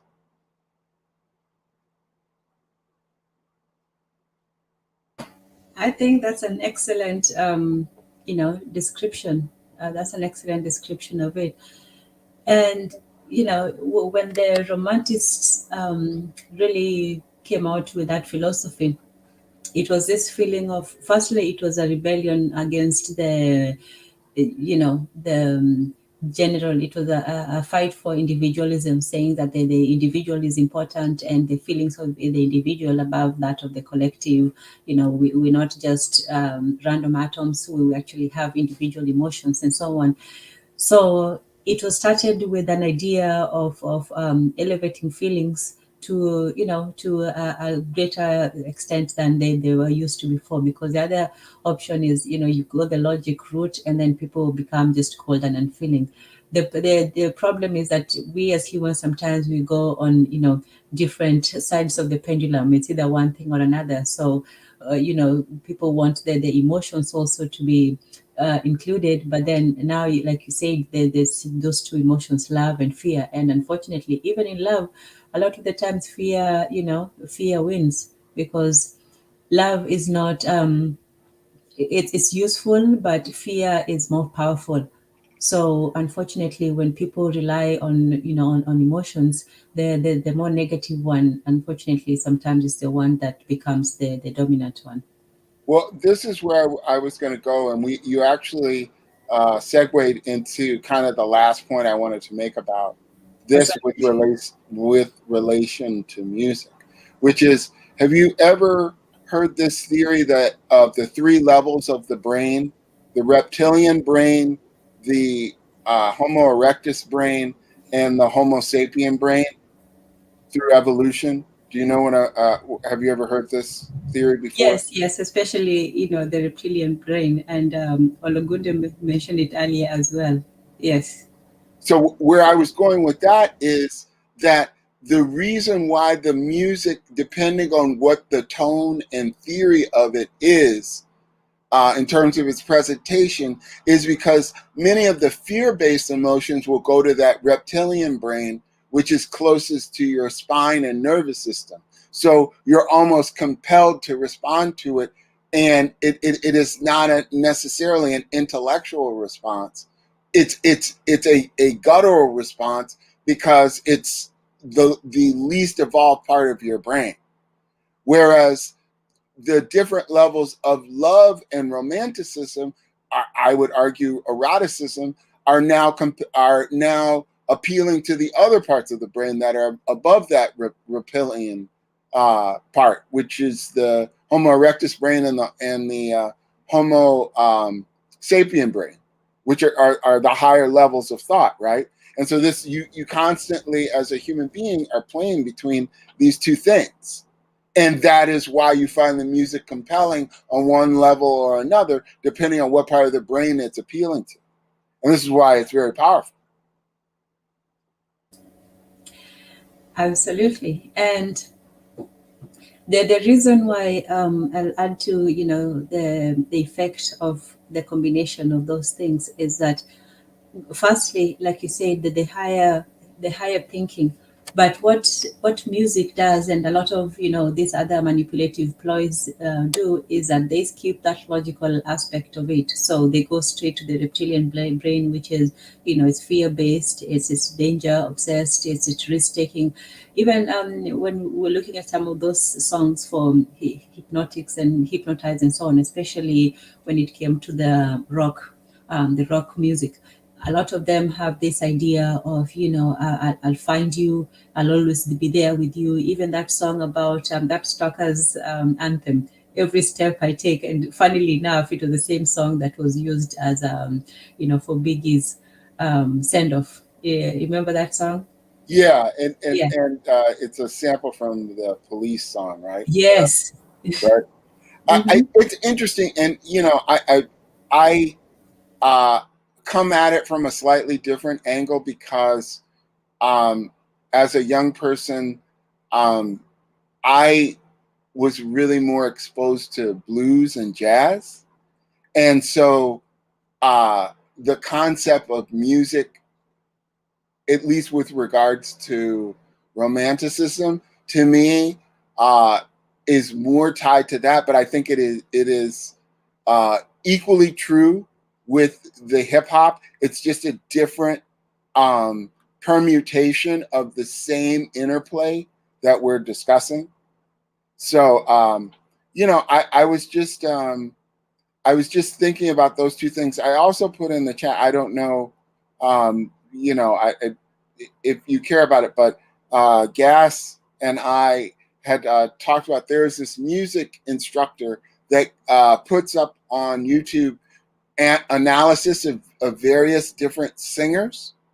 And so, like how they sing and how they generate their voice and the type of song that they're singing.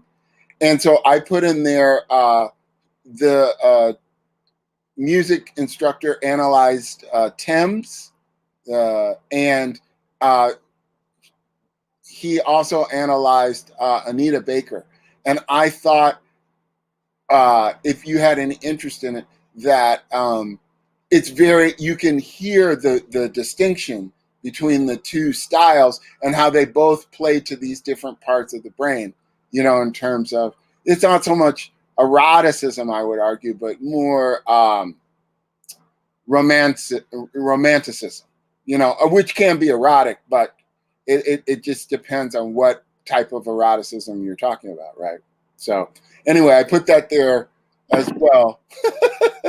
And, you know, I that was what I had to contribute, you know, was just to say that it's, what it is to me is putting rhythm to accessing the linguistic part of your brain, and that naturally will draw in almost everyone. And before we forget, do you have the name of the music teacher?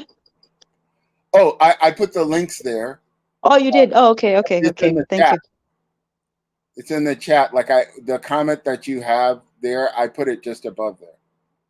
And they were just like YouTube shorts. But these things are really fascinating just from a musical standpoint, at least from my view. But, you know, it's all in what people like. I find them fascinating too, especially when it comes to the lyrics. I'm not so good at the sounds, but the lyrics, I tend to want to know what people are speaking about. And what's there? Were you able to see the links here? Let me see if I still have it on my, here. I'll send it in the back chat. I think this is one of them. Okay, I'll check it out in a few minutes. I'll put it up for everyone. Yeah, so he analyzes different singers, like popular singers. Yeah, and it's really interesting because every different singer, famous person has a different method by which they generate the sounds. And so that can be just fascinating to kind of watch. Is to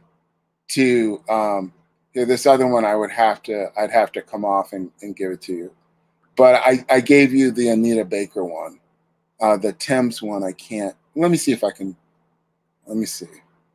I can. I'm going to have to mute myself so that it doesn't play over your presentation. So I don't want to dominate the conversation. So I will allow the panel. No, go ahead. I've been dominating it for the last 2 hours. Well, I did you have any thoughts about what I was saying? I would say, and Focus, feel free to also, share your thoughts. Yeah. Yes. Yeah, I'm going to mute myself for a second so I can give you this other link. Okay. Oh yeah, go ahead, Sam. I'll go after you. No, I was just going to say about, the differences, which are, they might not be significant, they're important, between eroticism and romance and just pure carnal, lust. So romance usually has, some sort of idealization involved, she's, the stars in the sky and so on. And then you have eroticism, which is, sensual, it's flirtatious, it can be innocent, or, depending. And then you simply have what you find in, rap movies, which is simply just, lust, carnal, oh, she has a big booty, she looks good, all that stuff. So there are differences and degrees to it. And so how you present it is also important. Yeah. So go ahead.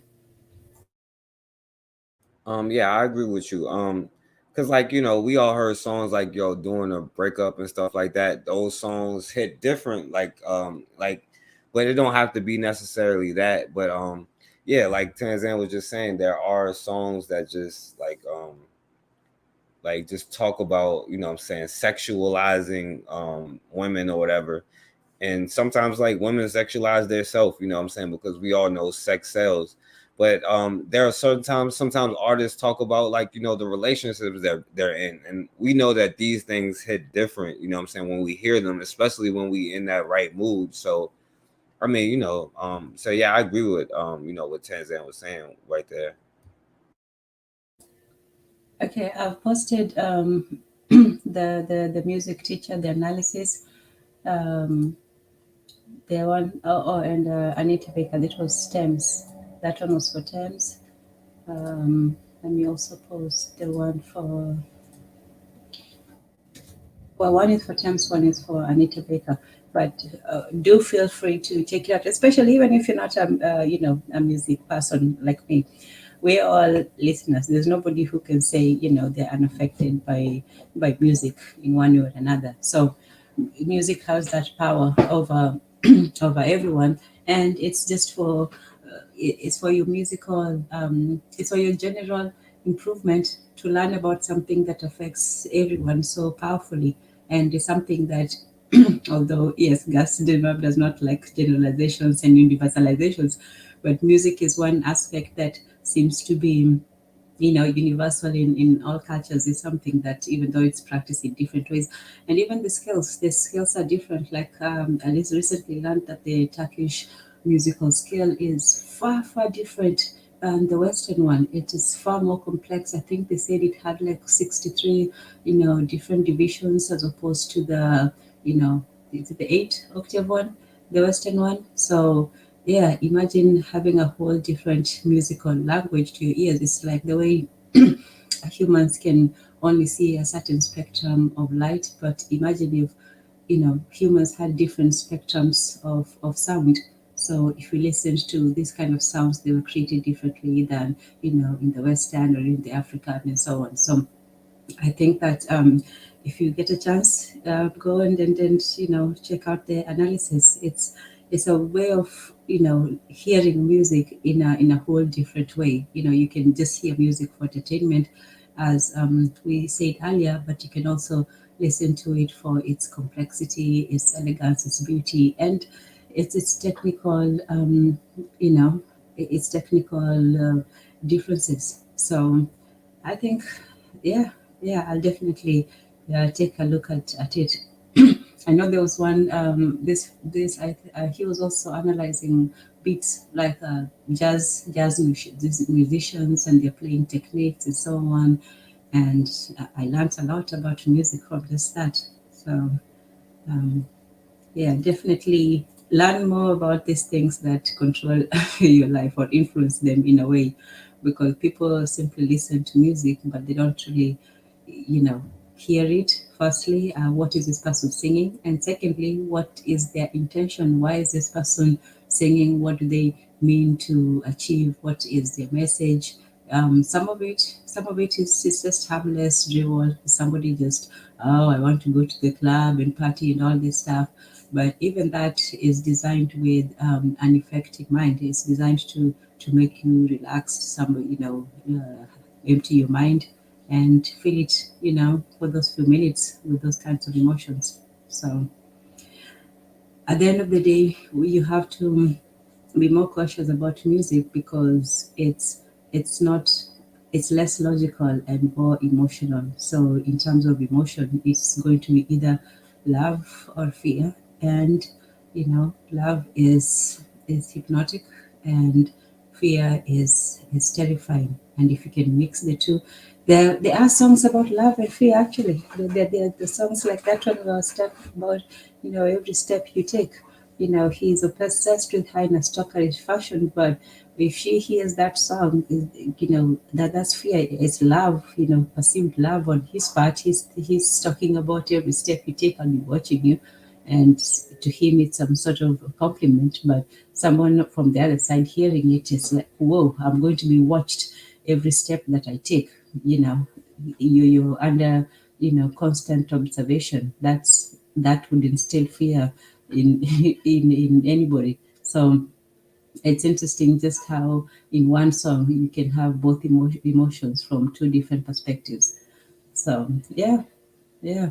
So the juxtaposition of love and hypnosis is it's not too far off. They're not contrasting. They are actually complementary juxtaposition. That's why I say they are congruous. They belong together because they feed on the other. Love feeds on this escapist vision of, this illusion of hypnosis, willingly giving your mental access to someone. And you know the other one is hypnosis, which is willingly giving your mind as well to someone.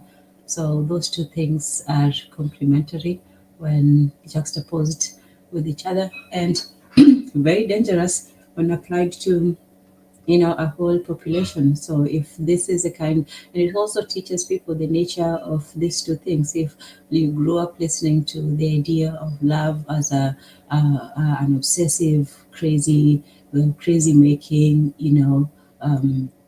thing, that's what your idea of love is going to be. When you listen to a lot of love songs, they're usually just hankering for somebody, or this very erotically based idea, whether it is for love, in a higher sense, oh, you're beautiful, or whether it's just in the vulgar sense, oh, you've got a big ass and so on. But in any case, it's the combination of those emotions. Once you have that love, you have a different reaction to poetry than to something that is sung. If, like I did earlier, when I was reading the lyrics, it's very dry. I know, it's okay. I agree. It's very dry. It's very boring. It's very unemotional to simply read the words in poetry form.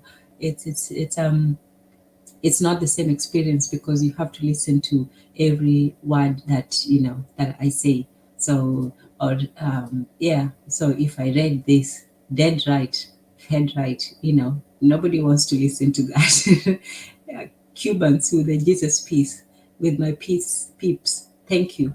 Yeah, but when you attach music to it, when you put something behind it, a soundtrack, even movies which rest our eyes, it's not enough to just have your visual attention. You also have to have your ears in terms of the music, also also mesmerized. So it's a combination of different emotions, and the ultimate aim is to bypass your thinking, your frontal thinking, and go straight to your reptilian, as Philip and Ologunde said, and that's what music does. It goes straight for your heart. Oh, go ahead. I, well, yeah, real quick, Tanzania, because one thing I learned, because you just mentioned like when you're reading it, like one thing I learned about music, right? If you say the words, like you have to picture yourself in the situation, like if, like you like that, like you imagine yourself saying it. I don't want to say Biggie's line, so I'll say something else. But like you say it with the like that's the difference between reading it and like a good artist putting it on there, because they put their all into it. They don't just they use their emotions. That's why you can get easily attached to their emotions. And then it's not just love between romantic partners. Like I can listen to something like Will Smith, Parents Don't Understand, if I'm going through something with my parents, and it'll help me. Like for me, I use music as like motivation. Like my parents got me onto a lot of the 70s R&B, like Stevie Wonder and like Earth, Wind and Fire. So like if I'm like feeling uninspired, I will listen to a song like Devotion by Earth, Wind and Fire or something, and I'll be like, okay, yeah, like so I understand. Like if I keep, you know what I'm saying, like, and especially back then, music used to say a lot more. But like, yeah, you put yourself in the situation. Like you really got to see yourself. That's how good artists are able to connect. You know what I'm saying? That's why a lot of good artists talk about real life and not just made up situations. But that's all I wanted to say. I don't mean to cut the brother off. I'm sorry, my brother. Oh no, we're having a discussion. You know what?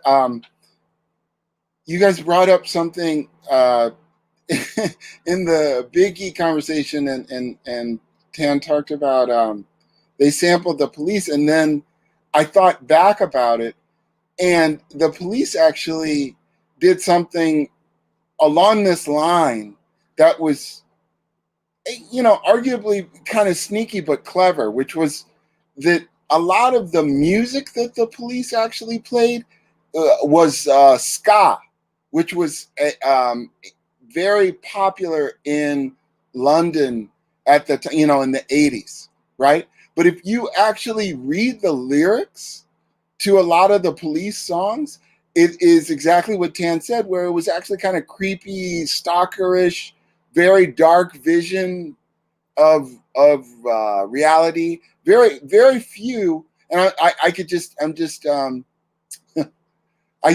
naming a couple of their songs, like the Roxanne song.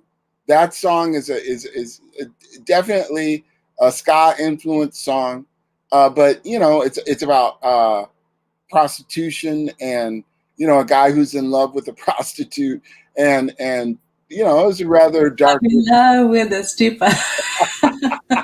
Right, and this is the thing, but it was presented in a catchy ska pop version, and so people, that's considered a classic song, and if we look back at a lot of these songs are like that. One of the, it takes a darker vision now, but basically, in my view, R. Kelly was just writing blues songs with higher forms of rhythm, but they were blues songs, and they were very often what I would consider to be fear-based love lost songs, right? Which a lot of blues songs play in that realm, right?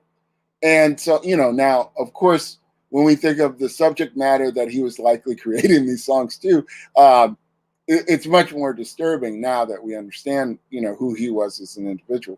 But that notwithstanding, it still is something to think about, that you can make the unpalatable palatable by just putting a catchy rhythm and melody to it, which blues songs in many cases, if you go back, I don't know, how versed people are, but like, man, if you go back through some of the songbook for Muddy Waters, or I don't know if you've ever heard of this guy, Bobby Blue Bland, and there's some really dark material in that music, but it also is extremely catchy. And in the case of Bobby Blue Bland, the lyrics are really Raunchy? just hilarious. Go, keep going.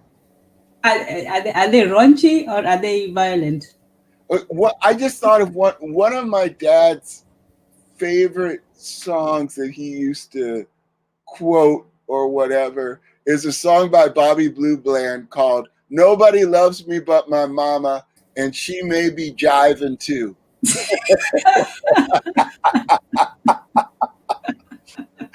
So it's not that, some of his songs can be raunchy, but you have to go back through the songbooks of because you know this, Tim, but because my family came from New Orleans, and that the Bayou part of the South, that's really what I heard at home a lot, because it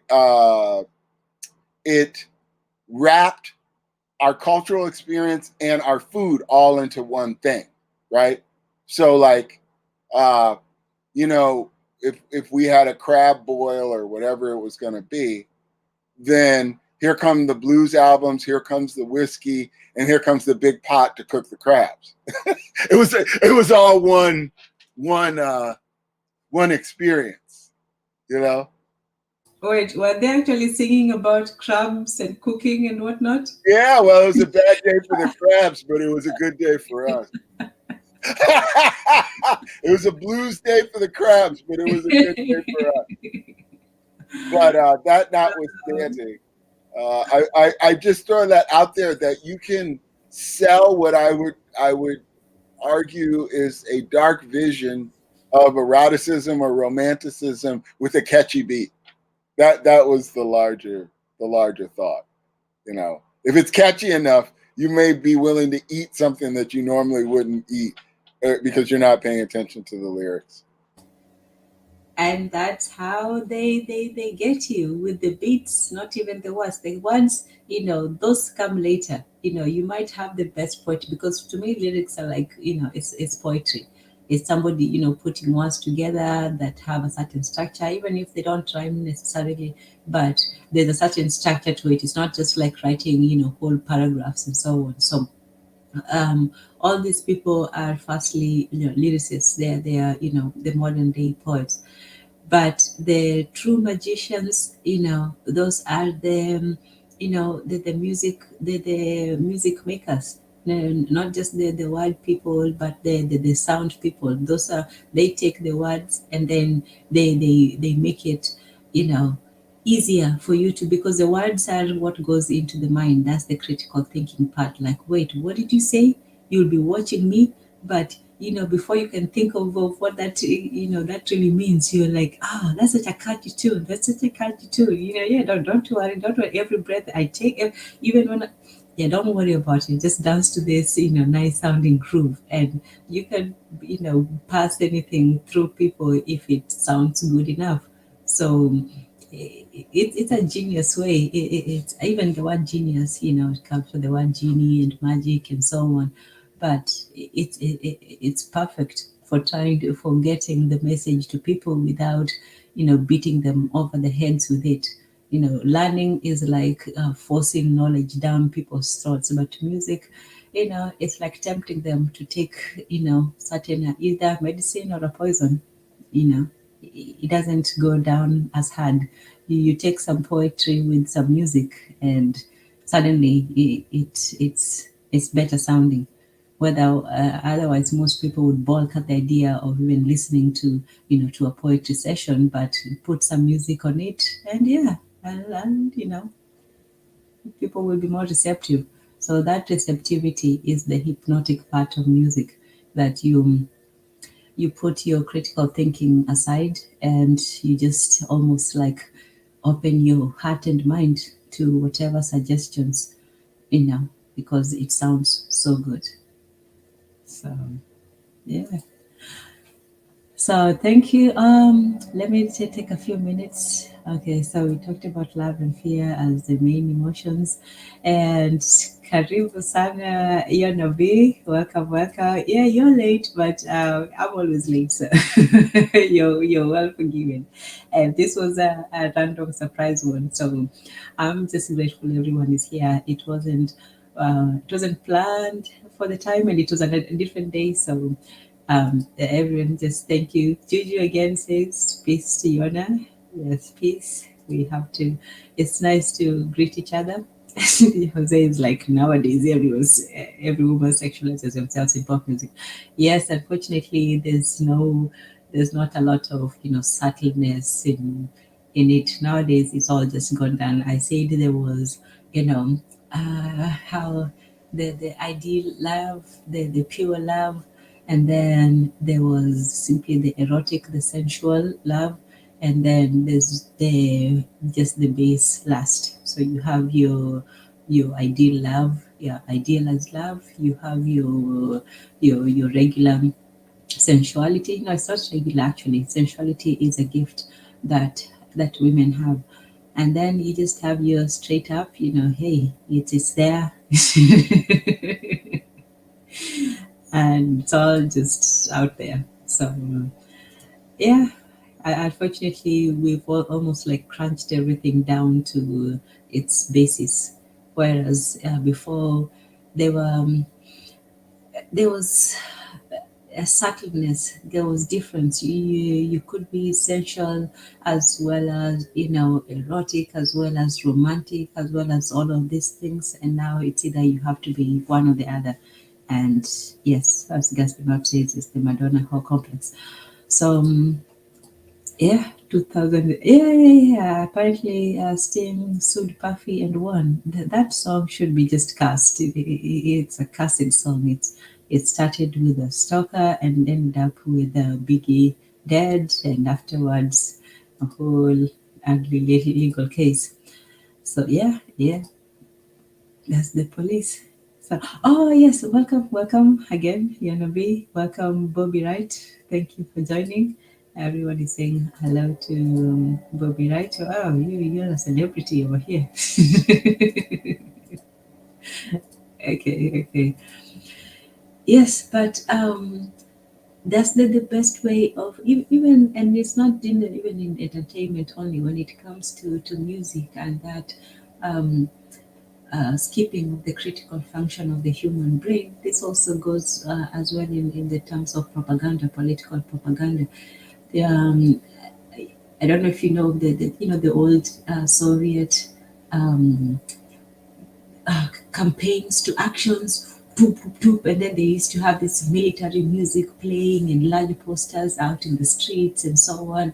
But a lot of it was also, not just the posters, but also the music, the big military bands and so on. So we can't resist music. All of us are under the influence of music one way or another. It's simply choosing what kind of influence that we want to be. Yeah, Tanzan, and y'all mentioned the beats, you know what I'm saying? And y'all right, I agree with y'all, and that's the thing that kind of gets you caught up in it. And I think that like when you listen to certain artists, sometimes the beats and the songs, like if you listen to them, they write themselves, you know what I'm saying? And I think that those usually be the best songs, especially when you put yourself into the song. There's no way that you can't put yourself, I don't think you can put yourself in the song and still have it to be like one of the all-time greats, you know what I'm saying? But and before I get off of here, Tanzan, let me ask you one question, right? If I was to be like, every step that you make, I'll be watching you, what would you say? I would think very, seriously about getting a restraining order on you. You'll get me arrested. And that's my fear talking. Yeah, definitely. But uh, when yes, you thank you listen, so much. if you ever pull up the lyrics to a lot of songs, you'll be like surprised, you know what I'm saying? Because they say like y'all saying, like I never heard of the Bobby Blue Blood. I never heard of him. I heard of Muddy Waters. But yeah, I mean, a lot of that stuff, like they say some wild stuff, but like when it's dual music and like it's all fun and games, you know what I'm saying? But if I was to go up and say that to Tanzan or somebody else, like she said, she'll have me arrested for saying half of the stuff that I say that they say. So, but this was a great conversation, Tanzan, and what's your Felipe? Yeah, it's actually Philippe, but yeah, Philip, I respond to that, and Phil, it's all the same. What's the correct? I want to say It's Philippe. Philippe. Yeah. Okay, yeah, I appreciate you, my brother. You had some great insight, and I'm gonna look up that artist that you said, Bobby Blue Blood. You know what I'm saying? Especially with my brother Bobby in the chat. You know what I'm saying? Yeah, Tanzania gonna get me locked up or kill me or something if I watch every step that she take. But she gonna sing it when Biggie say it. So I guess I gotta put a beat. I'm gonna put it with a beat when I say that next time. No, man, it's terrific to have musicians on the panel, and this is the kind of fun stuff that we can discuss that does actually have some substance and some intellectual aspects to it. But definitely musicians are probably some of the most important people in the society because they are converting our feelings into music, right? So thank you for sharing your thoughts and insights. It's been an education. Yes, and can you confirm it's Blue Bland, BLAND? Yeah, that's correct. Okay. Bobby Blue Bland. Yeah, I said it wrong. I said Blue Blood. My It's bad. all I know. good. Blue You'll find it Bland. if you Google it. You'll find it. Bobby Blue Bland. Okay, Yeah, Blue. yeah. There's so many out there, man. There's so many. I think a starter pack you got to do Muddy Waters, this guy called Howling Wolf, and Bobby Blue Bland. And they're from different eras. Although Muddy Waters and Howling Wolf overlap with one another. But one of the interesting things, I don't know, did you guys ever see the film Cadillac Records? Did you ever see that movie? It was with Yeah, I saw it. Adrian Brody and Beyonce played Etta James. She, I think, won a Grammy or something for singing "At Last," Etta James's song. Yeah, I saw that. I saw it. Yeah, that in that film that they show Howling Wolf and Muddy Waters, and the difference between them as men and as lyricists. But both of them have some tremendous work out there. And, you know, Bobby Blue Bland is someone who came later, but also wrote some really just great music. And so it's a great place to start, you know, if you want to get into it. Because really, a lot of hip hop and R&B is built off of blues, and I would argue some of the best of the art form of hip hop and R&B have a straight line to blues, where you can see it and go, oh yeah, this is a blues song. They just played with the rhythm and the sound in a way, so it's not as obvious, but that's a blues song. But you know, that's my 2 cents. Oh, yo, and you absolutely right. All that music, it comes like, yo, we create something, you know, before it was jazz, then it became, you know what I'm saying, the blues, and then rap and all of that stuff. And it's like a line, you know what I'm saying, that it grows from, you know what I'm saying. I agree with what you just said. Yeah, I really have tried to encourage Tan and Gas and Jose and the crew, you know, to talk about music more, because there's just so much that we can talk about there. And it's, you know, Bitter Medicine podcast, you know, so many of these people that are putting out great YouTube work that we can all enjoy it, you know, because there's just such a wealth of music that's out there that's really good and worthy of discussion, you know, like what Tan was doing today, you know, that this stuff is interesting and relevant, and you know, we can go through the various artists and enjoy their work. We didn't even deal with any of the jazz stuff and their connection to eroticism, because you know, we didn't want to be on here all night. Thank you, and thank you so much, you know, for joining and contributing, because for me it's always a learning experience. I come with, you know, some knowledge, but I also receive a lot from people, because even when it comes to you know, to black music, I can say I don't really know. I've listened to some. I'm not an expert or anything, but I'm definitely going to check out, you know, the Muddy Waters, Howling. What did you say, a Cadillac Wolf, or did I hear that one wrong? It's It's Howling Wolf. howling, like a howl, like a wolf howls. It's Howling Wolf is the artist.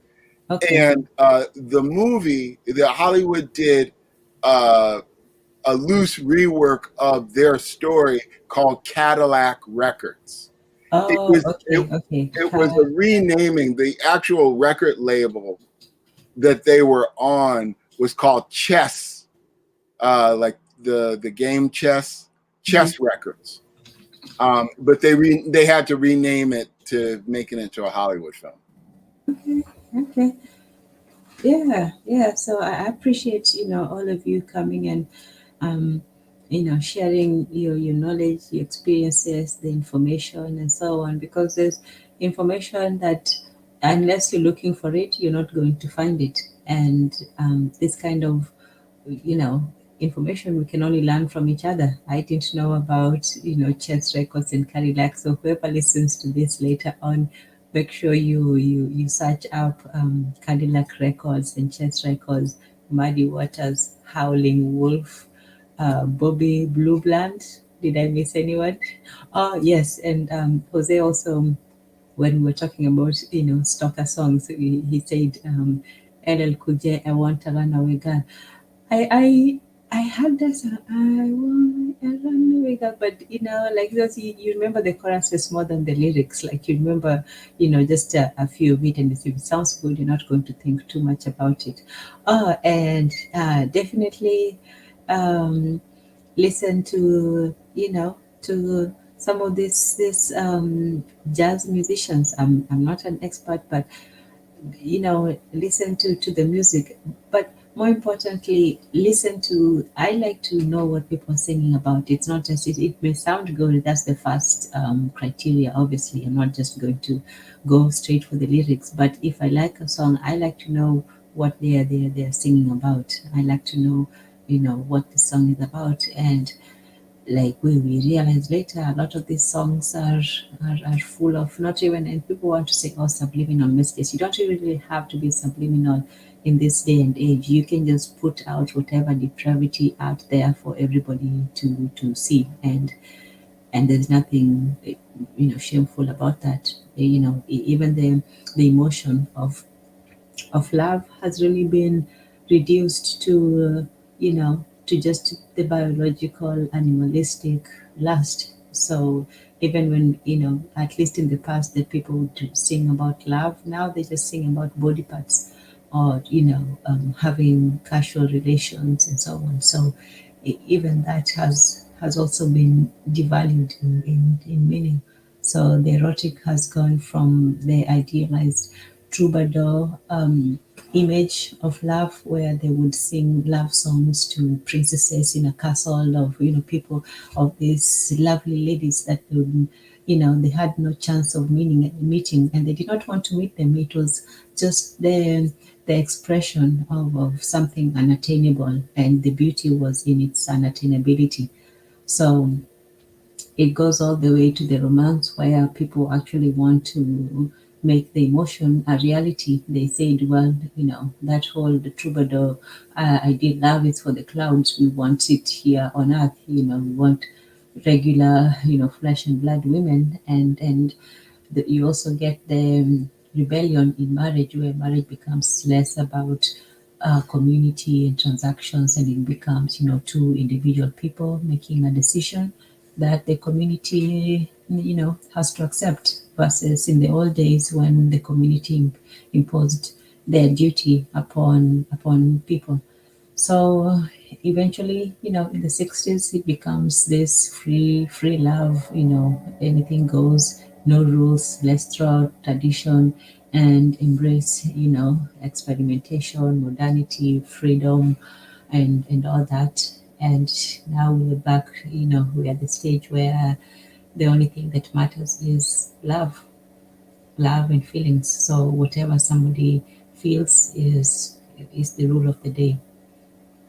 Yeah, so that's the journey. That's the journey of love, from an idealized, emotion to, you know, uh, capricious, superficial, casual, you know, quick relation, and yeah, reduced to pretty much, bodies, whereas before it was, minds. Yeah. Jose says, Kid Sweat, you're young but not too young to learn. Jeez. Oh, ew. Was he also? No way. Kid Sweat? No way. Really? Say it isn't so. Can someone say it isn't so? I can't say whether it's so or not. You like Keith Sweat Tanzania? Well, not like genuine or anything, but I listened to some, I heard some of his music, and I liked some of them. Ah, man. Really, see, the less I know about people, the better. This is why I don't like knowing about digging, because you never, you're not going to dig up something good. It's always just something you'd rather not have known. Right, you finally find out what they wrote the song about for real. Like, what the hell? I've been singing along with this the whole time. Yeah. Oh my goodness, that is so disappointing. I did not know that, nor suspect it. I was innocent until now. Oh, hey, yeah, welcome, Solomon Eden 777. He says human love does not exist. Is there a different kind of love? Is there like spiritual love or divine love? Is it just that kind, or is there other kinds that exist? Yeah, a puppy love exists, Tanzania. Okay. Not human love, just puppy love. Okay. Oh man, that's such an interesting way of putting it. Like, the English is so terrible with these relations. So we not only have, the B word for women, men are sons of bees. Now, first love is considered, dog, like the young of a dog. And then we call children, the young of a goat. So children are young goats, and then afterwards they're young dogs. English is just an ugly language. Solomon Eden says that's why divorce is so high in the West. They think marriage is about love instead of honor, tradition, and wealth transfer to the next generations. You should have been here earlier, Solomon Eden. Yes, we did cover that in the beginning, in the what was it, in the history of love.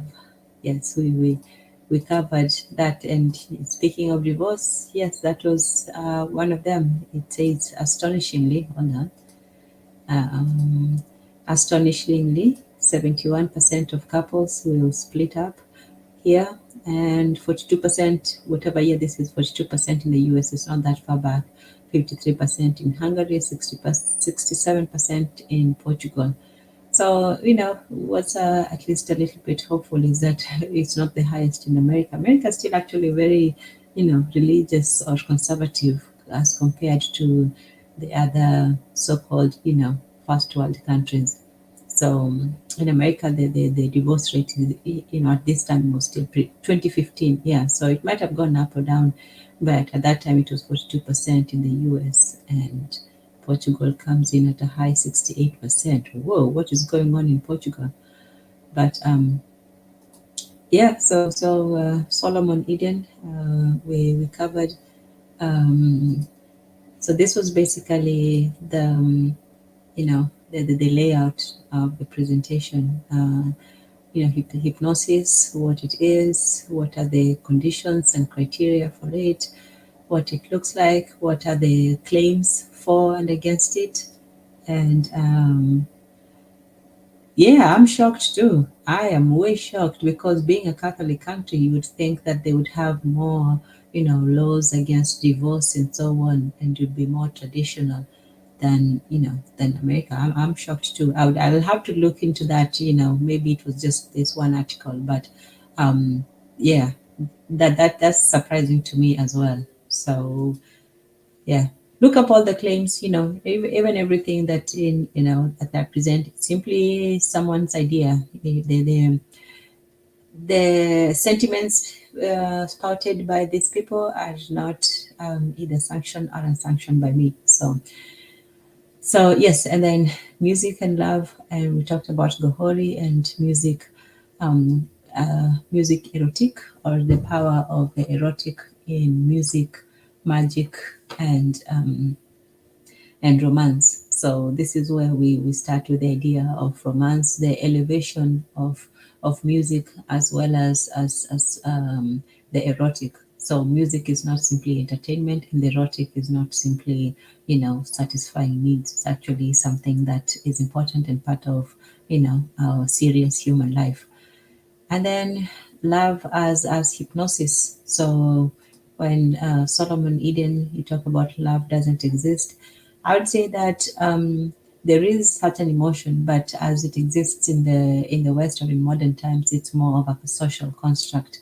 It's a confused idea. It's something that is over emphasized, in relations, instead of incorporating it with other things. It's not like that love does not exist. It's simply that in modern society, it's almost as if it's there and be all.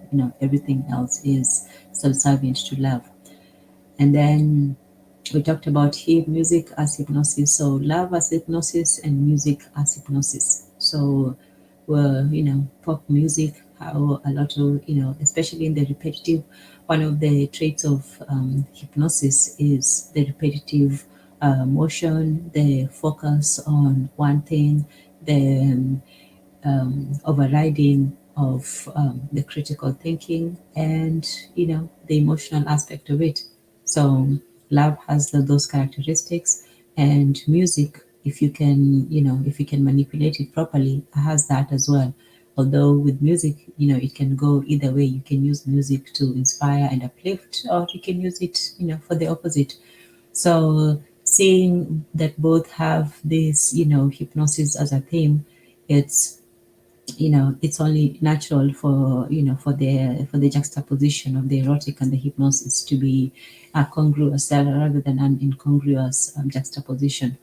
And then after all that, we looked at the lyrics of that most famous song, Hypnotized. And the reason why I picked it is because it's one of the most famous songs. There are many other songs that we looked at. No, no, no. Did look at many songs that have the themes of hypnosis, love, and so on. And summarily, they're all about control, or being controlled, being under the spell, being lost, confused, being under some kind of illusion. There was one lyric that was, oh, let's all lie to each other, let's all pretend, and so on. And then love and agony, the pain of love. Love is not always this wonderful and beautiful thing. There are all kinds of, painful, angry, envious love. And then we finished with Biggie, of course, taking in all those aspects of not just hypnosis, not just this flagrant self-promotion, but the idea that all that superficial, trappings of showiness is actually hypnotic, and he succeeds in it because the female in the song is Biggie, big B. Can't you see? I am hypnotized by your flashy ways, by your words as well, but your flashy ways. So, and obviously he wants her for her, yeah, her erotic potential. So that's basically the summary and the relationship between hypnosis, the erotic, and music / magic. Hey Tanzan, can I say something real quick? I gotta get off and go to Oh sleep. yes, go ahead. We will be Uh, closing up soon. Mhm. well, first of all, next time, what I'm saying, you're gonna have to sing it, Biggie, Biggie, Biggie, can't you know? But yo, with the brother in the chat, I agree. Marriage in America, what I'm saying, is a business arrangement. What I'm saying, maybe somebody should make a song about that. What I'm saying, and the brother right on the panel, I appreciate you for putting me on to Bobby what is it Blue. I'm gonna say it wrong again. Bobby Blue Bland. So I'm gonna check that out. So thank you for putting me on to that. And Tanzan, this was a great conversation. You know what I'm saying? And I thank you for letting me speak on here. But yeah, I appreciate you. Asante sana. Thank you for joining. And yes, it's been a wonderful conversation, and you added a lot to it as well. So thank you. And we all learned something today. The search for Bobby Blue Band better start today. Asante Sana. Give me a word real quick, Tanzan. Give me a new word. Okay, tell me, I'll translate. Um, Hypnotized. Hey, do we have that one? We have kulipoteza akili, but that's more like losing your mind. Hmm. I'll have to look it up. I won't lie. I've never had someone being hypnotized. Amedanganywa. No, that's being lied to. Amepotea. That's being lost. Okay, I'll promise I'll find it to you. Okay. What's music? Music is, and I think that's not right, because when you look at music, they always call it muziki, but I suspect that we lost the Kiswahili people lost the word for it, because that one is too close to is too close to English. So I no, got you. I will not say that. So I will end with, I will say one that is, furaha is joy, and I think Asante, you already know that. But yes, so I am joyful, I am happy. You all, made it today. We had a great conversation. So I'll say love, well, I'll give you the translation for love. That is upendo. But the love in Kiswahili, upendo is not so much how people use it, here, and it's used more in in its pure version. It's not just like, oh, I love ice cream and I love this and that. It's rarely used, very casually. So You yes, said, is it upendo? upendo. Yes, Got you. upendo. Okay.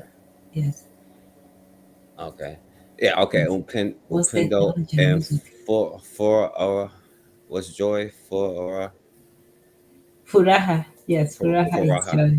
Yes. Okay. All Yes. right. I got you. I'm gonna learn. I'm learning Tanzania. Thank you. And I'm I'll sorry. do better. I know Jose was teasing me that I wasn't keeping up with the Swahili, so remind me to get back on that. He says, "What's the ethnology on music? Could it come from Swahili?" I will look it up. I will look it up for sure, because I always felt that it's so strange that something as fundamental and universal, forgive me, Gastima, universal as music, that there was no word in Kiswahili for it, that the word was so similar to the music one. So I'll see. Maybe there's a different word in Kiswahili for it, or maybe, they're related in some way. So I will have that for you next time. So two words, two things I have on my homework list: ethnology of music, of the word muziki. That's how you pronounce it, muziki. And the ethnology and the, you know, hypnosis. Yes, the translation for hypnosis or trance. So that's my homework for the Might week. it might be some European. It might be a European thing. Tanzania. That might be a word. But but thank you though, Tanzan, and I appreciate you, brother, and shouts out to everybody in the chat. Yes, I it's gotta. his name is Phil. Yeah, there you go, Philip Yeah, Lindsay. yeah. Thank you guys. I'm going to drop off too. It was a pleasure to discuss this stuff with you guys tonight, and I'm just delighted that you chose this topic, Tan, because there's just so much positivity and joy that can be found in just discussing life events with music. Uh, and Forecast Radio, man, thank you, brother, for everything. It's always a pleasure to hear the artistic people contribute on these topics. So I learned as much as I shared. So thank you. No, thank you. I appreciate you, and thank you, Tanzan. But all right, peace, y'all. Peace. Peace, kwaheri, asante, amani. Okay. Asante Sana, Tanzan. I said it wrong. I said thank you. Asante Sana, Tanzan. Asante to you too. All Yeah, right. thank you, Santa, to both of you. Thank you. I'm going to drop off too. Thank you. Thank you as well, Philip Lindsay. Yes, and to everybody who was here today, I thank you all for joining. This was a surprise random, but I'm glad it worked out. Everyone was, here. Thank you, Jose, my fellow pentagrammer. Yes, definitely check out our last conversation. It was on Friday on the vacuum of space and language. And yes, so thank you, Jose, J. Bronze, um, Solomon Eden 777. Thank you for joining as well. Avani Bobby E. Wright. Yeah, thank you for joining, and also for helping out with the. You seem to also be very well versed in the Mississippi blues, rhythm and blues. Man, you know all about muddy waters and and by bad, I don't know if it's bad in a good way, but in a way. So we have Howling Wolf. Yes, remember that. And yeah, so some of these lyrics, we didn't go through all of them, but yeah, there's some weird ones. And thank you, Kokou, for joining. Check out Beta Medicine podcast, Shoot the Breeze, on Saturday. The last one was, yeah, we were all there. So go and listen to it again. Saturday, Shoot the Breeze. And definitely thank you, Forecast. Juju was here. Yonovi, my sister's representing. And of course, Olugunde. I think this is your first time, but I think that I saw you on Shoot the Breeze. So Olugunde was here, and we learned a few words from Yoruba. Hold on, let me say Bonawi. Hold on. I remember it. It was Bona. Okay, so hold on. Oh, okay. It's Bawoni. Yes, Bawoni. It means and then you say Mundupe. It means I am grateful. Okay, so there you go. So we had Kiswahili today, and we had a Yoruba. So you should have been there from the beginning. So you say I, le, ra. Yes, I is the state of, le is strong, and ra is body. So in Yoruba, you say, hold on. You say bawoni, and then you say modupe, and yes, modupe means I am grateful, and raise the one for good health. Ra. I have a strong body. Okay, so I hope I got everyone. Thank you all. It's been wonderful. Yes, indeed. Forecast is giving you credit. It will be right. Yes, you're very genius and you helped out a lot. So we're grateful for that. Okay, so thank you all, everybody, for joining. We will end, as we always do, with a prayer of gratitude to the ancestors for having a wonderful conversation. We learned a lot from each other. I hope you all got something from it. I know I certainly did. And yes, so all thanks to the ancestors and for everyone who joined today. Amani and Kwaheri. Peace and goodbye. Amani, Kwaheri.